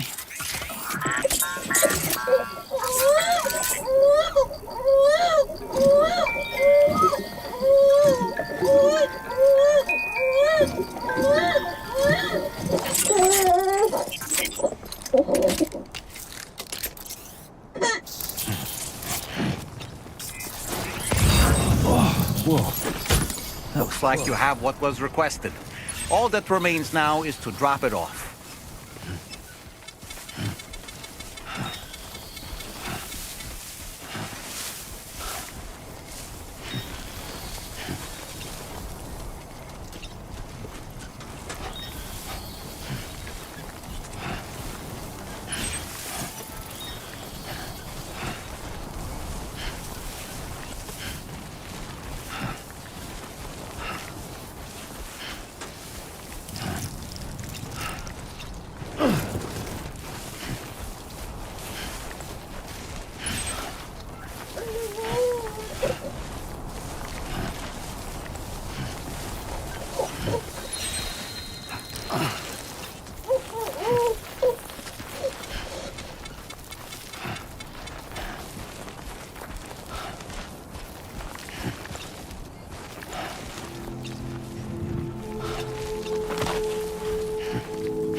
Security measures lifted. Access the delivery terminal to process your orders and requests.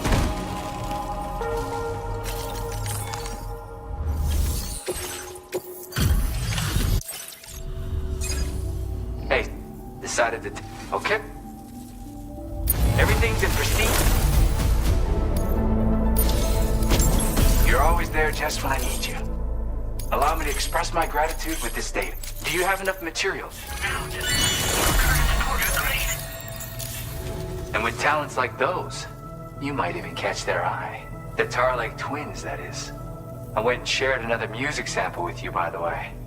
If you can, I would love it if you had a listen. Again, thank you so much, Sam. It's weird, though. How did something I know I'd stored safely end up in a place like that? Anyway, you might want to keep an eye on your own stuff. Take care, and please come back soon.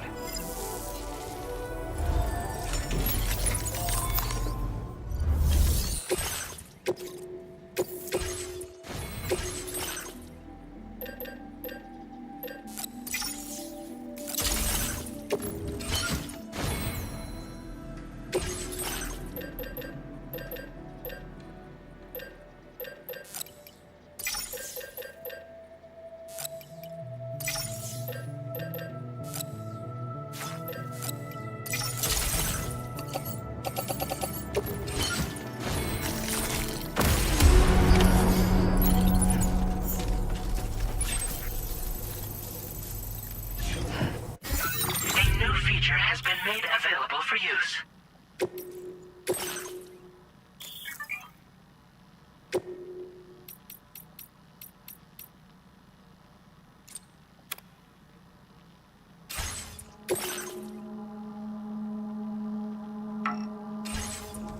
I'll be looking forward to your next visit.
飛び立つ Sun still surround my shadow And catching me with whispers no On a river hop down we flow With every goodbye we grow Just trace the circle of life. Oh, to find a place in the light until one day be enough. Keep me no.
Nearly at our destination. You see anything suspicious? Security measures lifted. Weapons detected. Be advised that usage is restricted inside facility grounds.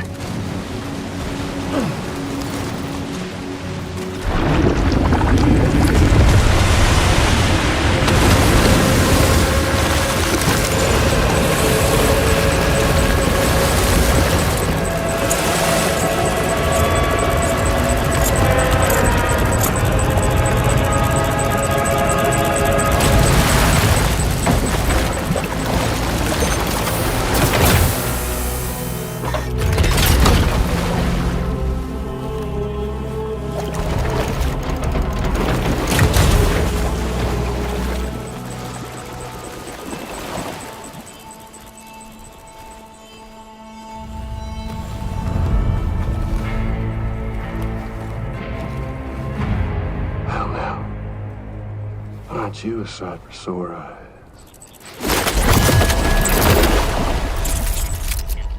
Been a long time, Sam. Fuck, how you still alive? Oh, no, I'm just a ghost. Come to take my revenge on you and that bitch fragile. All the way from the other side. Of course, there's no point in trying to kill you when you won't stay dead. But there are plenty of other ways to make you suffer. Huh? The kid kicked the bucket, huh? Shame. The goddamn shame. Now what, are you just lugging that coffin or pod? Going on a walkabout? Well, that's touching. Even if you don't know a goddamn thing about Lou. What are you saying?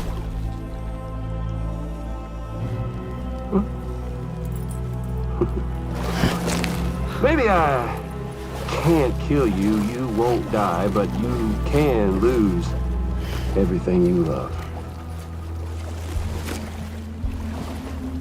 And torture yourself for the rest of time, knowing that death will never come for you. So you go on your little walkabout. Go wherever you want, but I will be damned if I let you link up this continent. Not because extinction's my creed, though, no. I want to build a world where fear and violence are king. And who do you think will come out on top, Sam? You? With your hippy-dippy network? I fucking love war! I want to fucking kill people for money and destroy cultures and history, Jack! For me, with my more rough and tumble methods. Wait to find out. Just a good old-fashioned boss fight.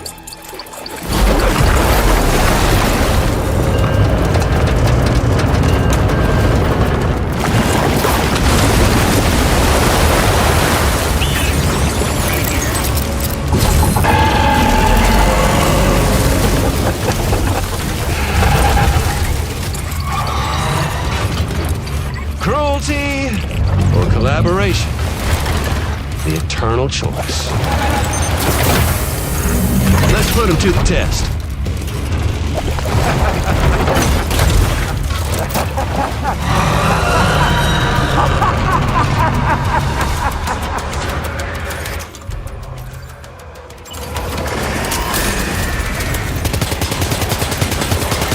What a hit!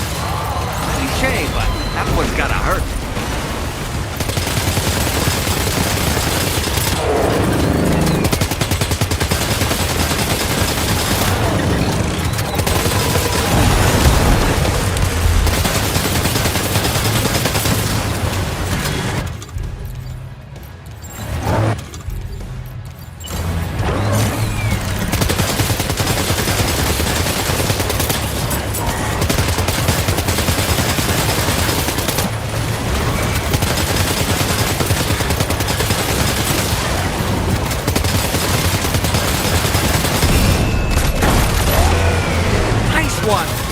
That one seems to have done some damage.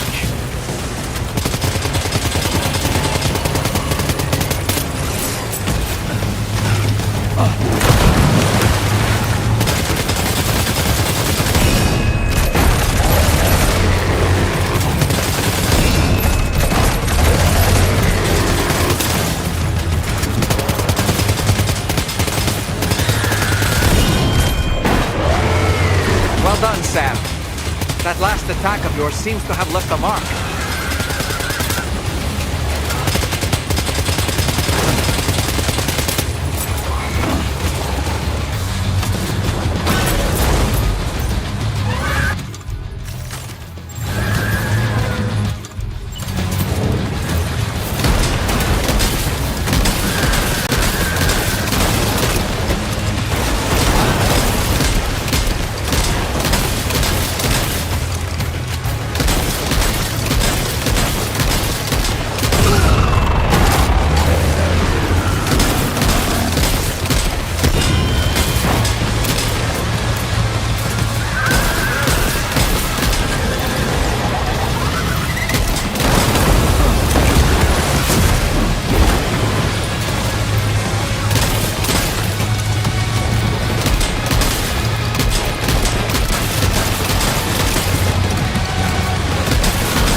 That weapon is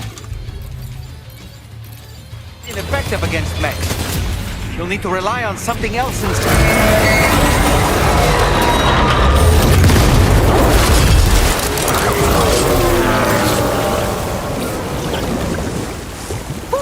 That was amazing, Sam. Great work. Now let's get this place on the chiral network.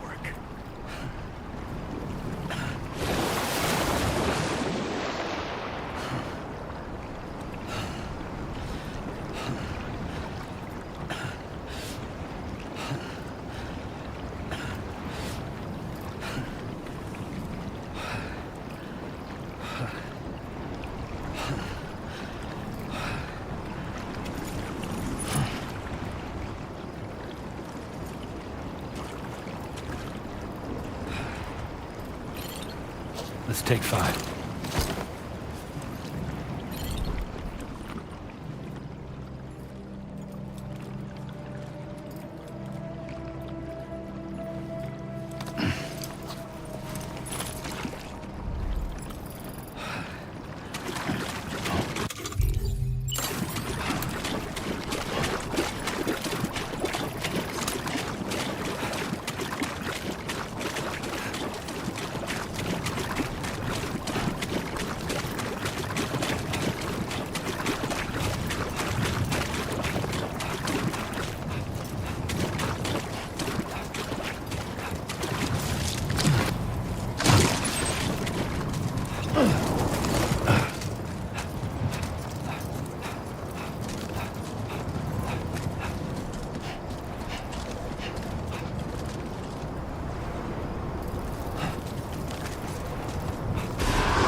Decontamination in progress. No anomalies detected.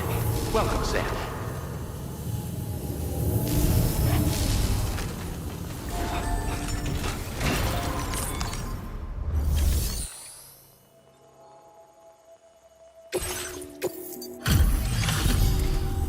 Your name is Sam, isn't it?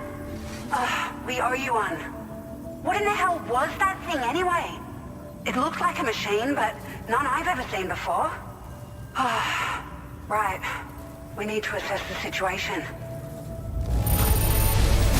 Foes like that are no joke, but you made it look easy.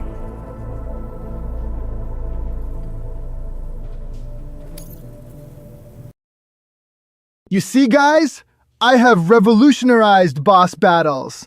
I added glowing red things at the boss's body parts to shoot at. Those flash red things are its weak spots. Because you are a dumb American mindless shooter enjoyer, you need those to know what to do. Just like how you need GPS markers to show you where to go and characters over-explaining the story because you need a crutch to think. If it was up to me, those tentacles wouldn't flash at all. But you are all dumb American mindless shooter consumers! Ah!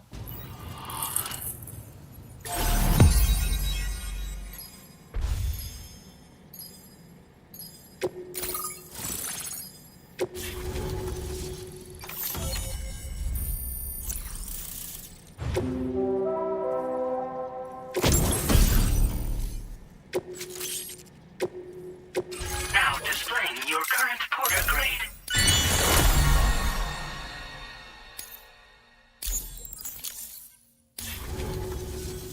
Great. No issues establishing a chiral network connection. By the way, we've sent some folks out to recover the wreckage of that giant mech that attacked us earlier. Only prudent we study it, you know? If we learn anything of value, we'll be sure to relay it to Drawbridge right away. Thanks again for coming to our rescue. Sam, this is the President. Due to your tireless efforts, West Fort Knot is now part of the chiral network. A great achievement. I salute you. However, this expansion has done little to address the anomalous activity observed across the continent. Elsewhere, disruptions in the tar currents are growing ever more prevalent. Only by connecting all of Australia can we hope to resolve this situation. And by doing so, we will create the optimal conditions for a new Plategate to manifest as well. We are one step closer to making the chiral verse a reality, and ensuring humanity overcomes extinction. The road ahead is still fraught with peril, but I have the utmost faith in your capabilities. For now, though, please take a well-deserved break aboard the DHV Magellan.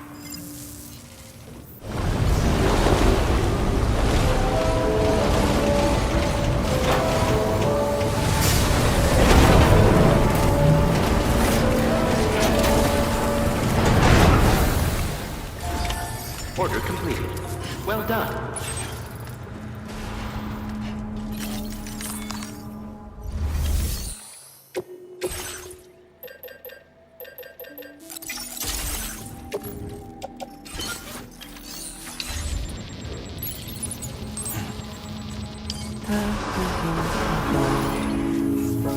Take care of yourself, Sam.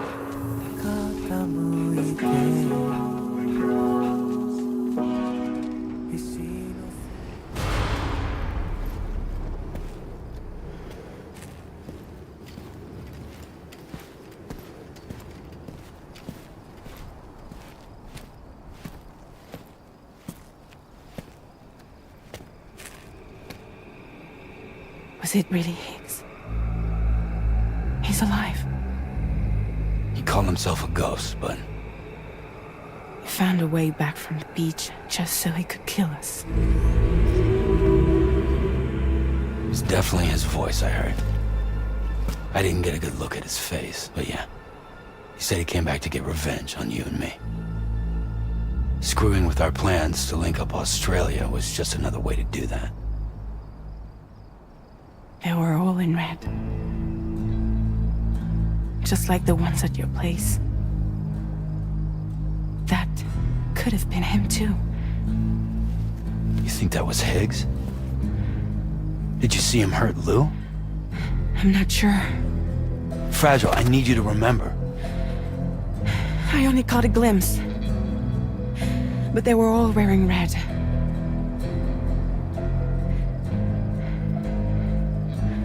This is all my fault. I had him at my mercy on Amelie's beach. If I'd only finished him off, none of this would have happened.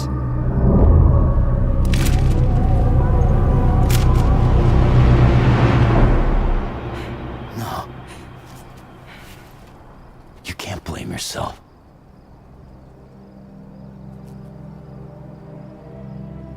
You know, something's been bugging me. Something he said. You don't know a goddamn thing about Lou. It hit me after. He's absolutely right. I mean, the kid's whole life is a total mystery to me. So I gotta ask. Can you look into Lou's past? Find out what you can? Charlie, you, the ship's crew, you all have connections within the UCA, right? And at least one of you has to have access to the UCA archives that were recovered by the chiral network. All right, Sam. Let's see what we can find on Lou.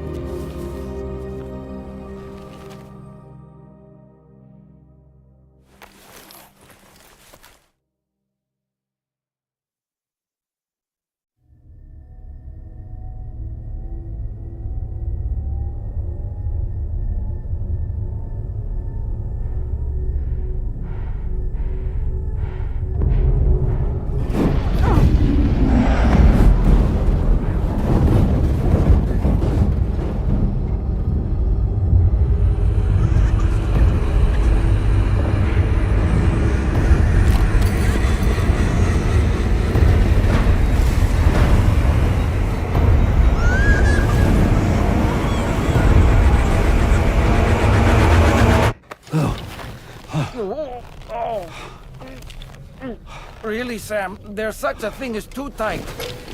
Oh. That must have been quite the nightmare. I can't feel my legs.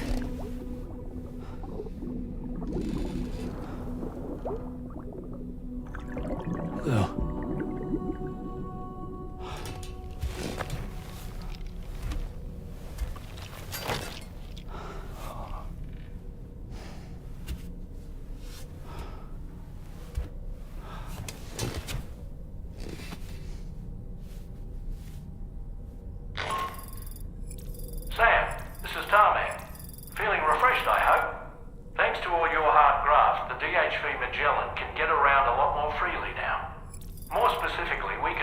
between any two facilities that are connected to the chiral network by way of the tar currents. Naturally, this includes Mexico as well. If you're curious about how the folks in the places you visited are getting on, you can catch up on any recent developments by accessing the corpus via your ring terminal. And to have the Magellan travel to a given facility, simply open the map with your ring terminal and chart a course to your destination.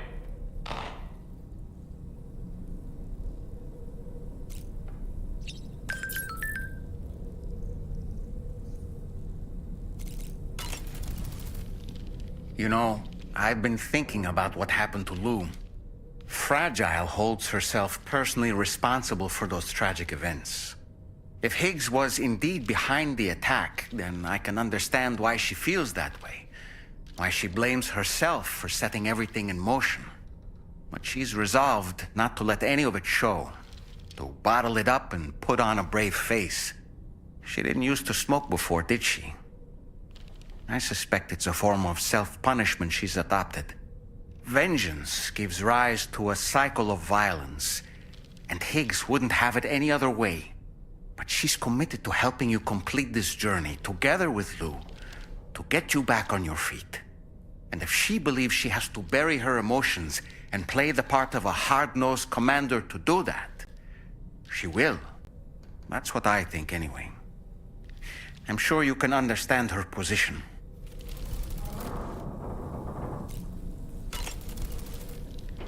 Why don't you try freshening up with a shower? That masked man, that was Higgs, wasn't it? I had no idea he commanded such terrible powers.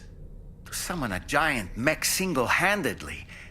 I expect he's behind recent disruptions to the tar currents too. Well, you don't have to face him alone, Sam. You have me for backup. Sam, is that Horizon Dreamer I spy in your music collection? That's one of Daiichi Miura's best songs. I'd love to hear it again, to listen and remember my family.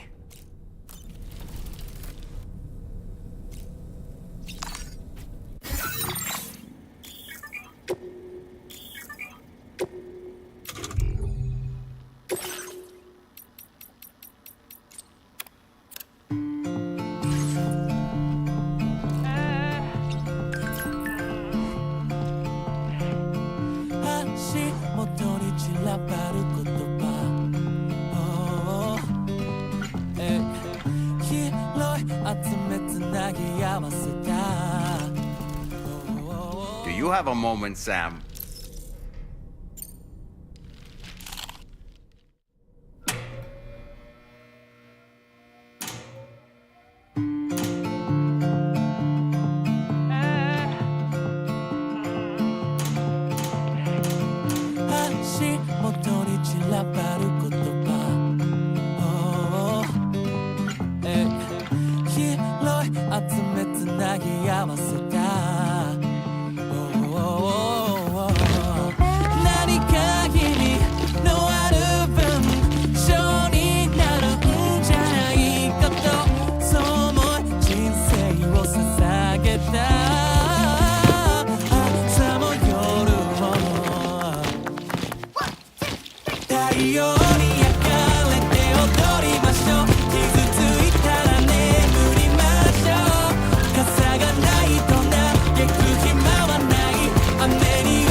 さることが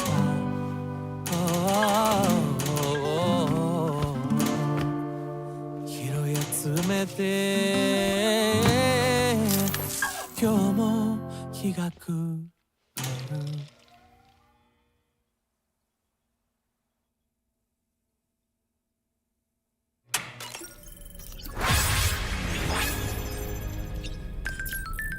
何か意味のある分性になるんじゃないかとそう思う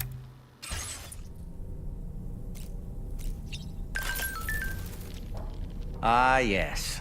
The Briggins object to virtually all forms of change. Which begs the question of how they managed to get their hands on that disruptor device, or chiral jammer, doesn't it? Sam, apparently you can create your own custom playlist for the music player. If you have any recommendations, I'm all ears, Sam.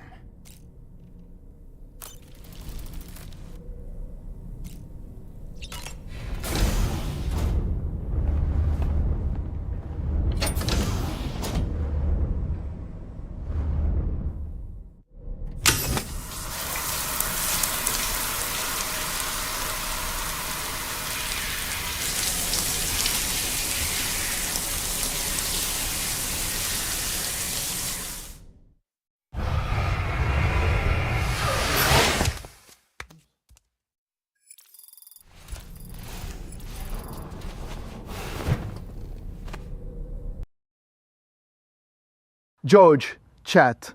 Let me add the part that still haunts me as a designer. I made a game about going into the unknown, about rebuilding civilization where maps no longer make sense, about trusting the land, your instincts, and your own judgment. And yet, I put a GPS marker directly on top of the destination. A perfect dot, no ambiguity, no doubt. That irony is real. I feel it. Because deep down, I know how satisfying it would have been if players had to figure things out themselves. No glowing icon, no straight line, just terrain, weather, landmarks, intuition.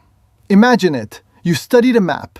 You look at the mountains on the horizon. You recognize a river bend, a ruined tower, a silhouette in the fog. You take a risk, and you walk.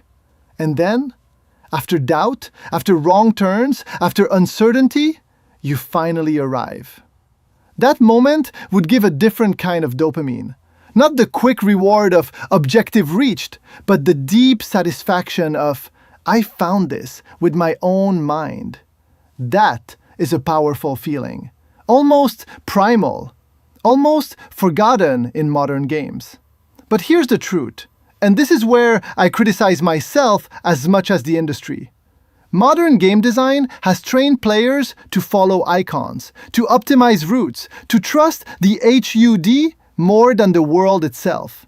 If I remove those markers entirely, many players wouldn't feel challenged, they would feel abandoned. Not philosophically lost, but mechanically frustrated. So I compromised. I kept the GPS markers, not because I loved them, but because I knew the language players are fluent in right now.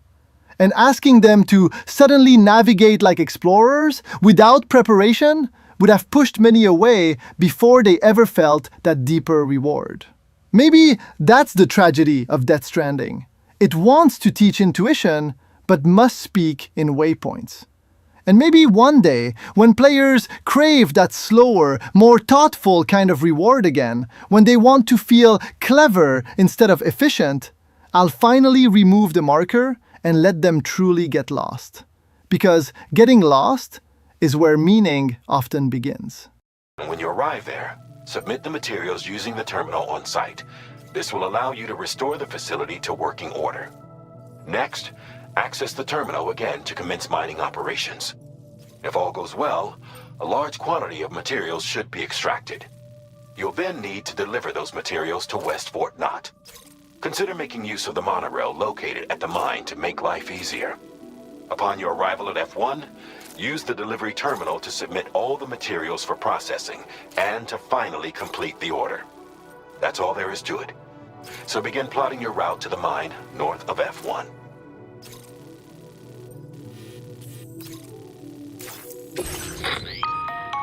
On this occasion, you'll be delivering some heavy materials. You can use a tri-cruiser to transport them. Alternatively, floating carriers can now be fabricated.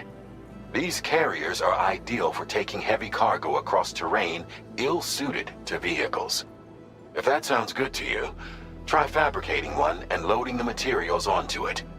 And when you're not using the carrier for cargo, you can hop aboard and kick the ground and use it as a makeshift skateboard. Just remember that floating carriers require chiral crystals to function, so keep a supply on hand.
Well done, Sam.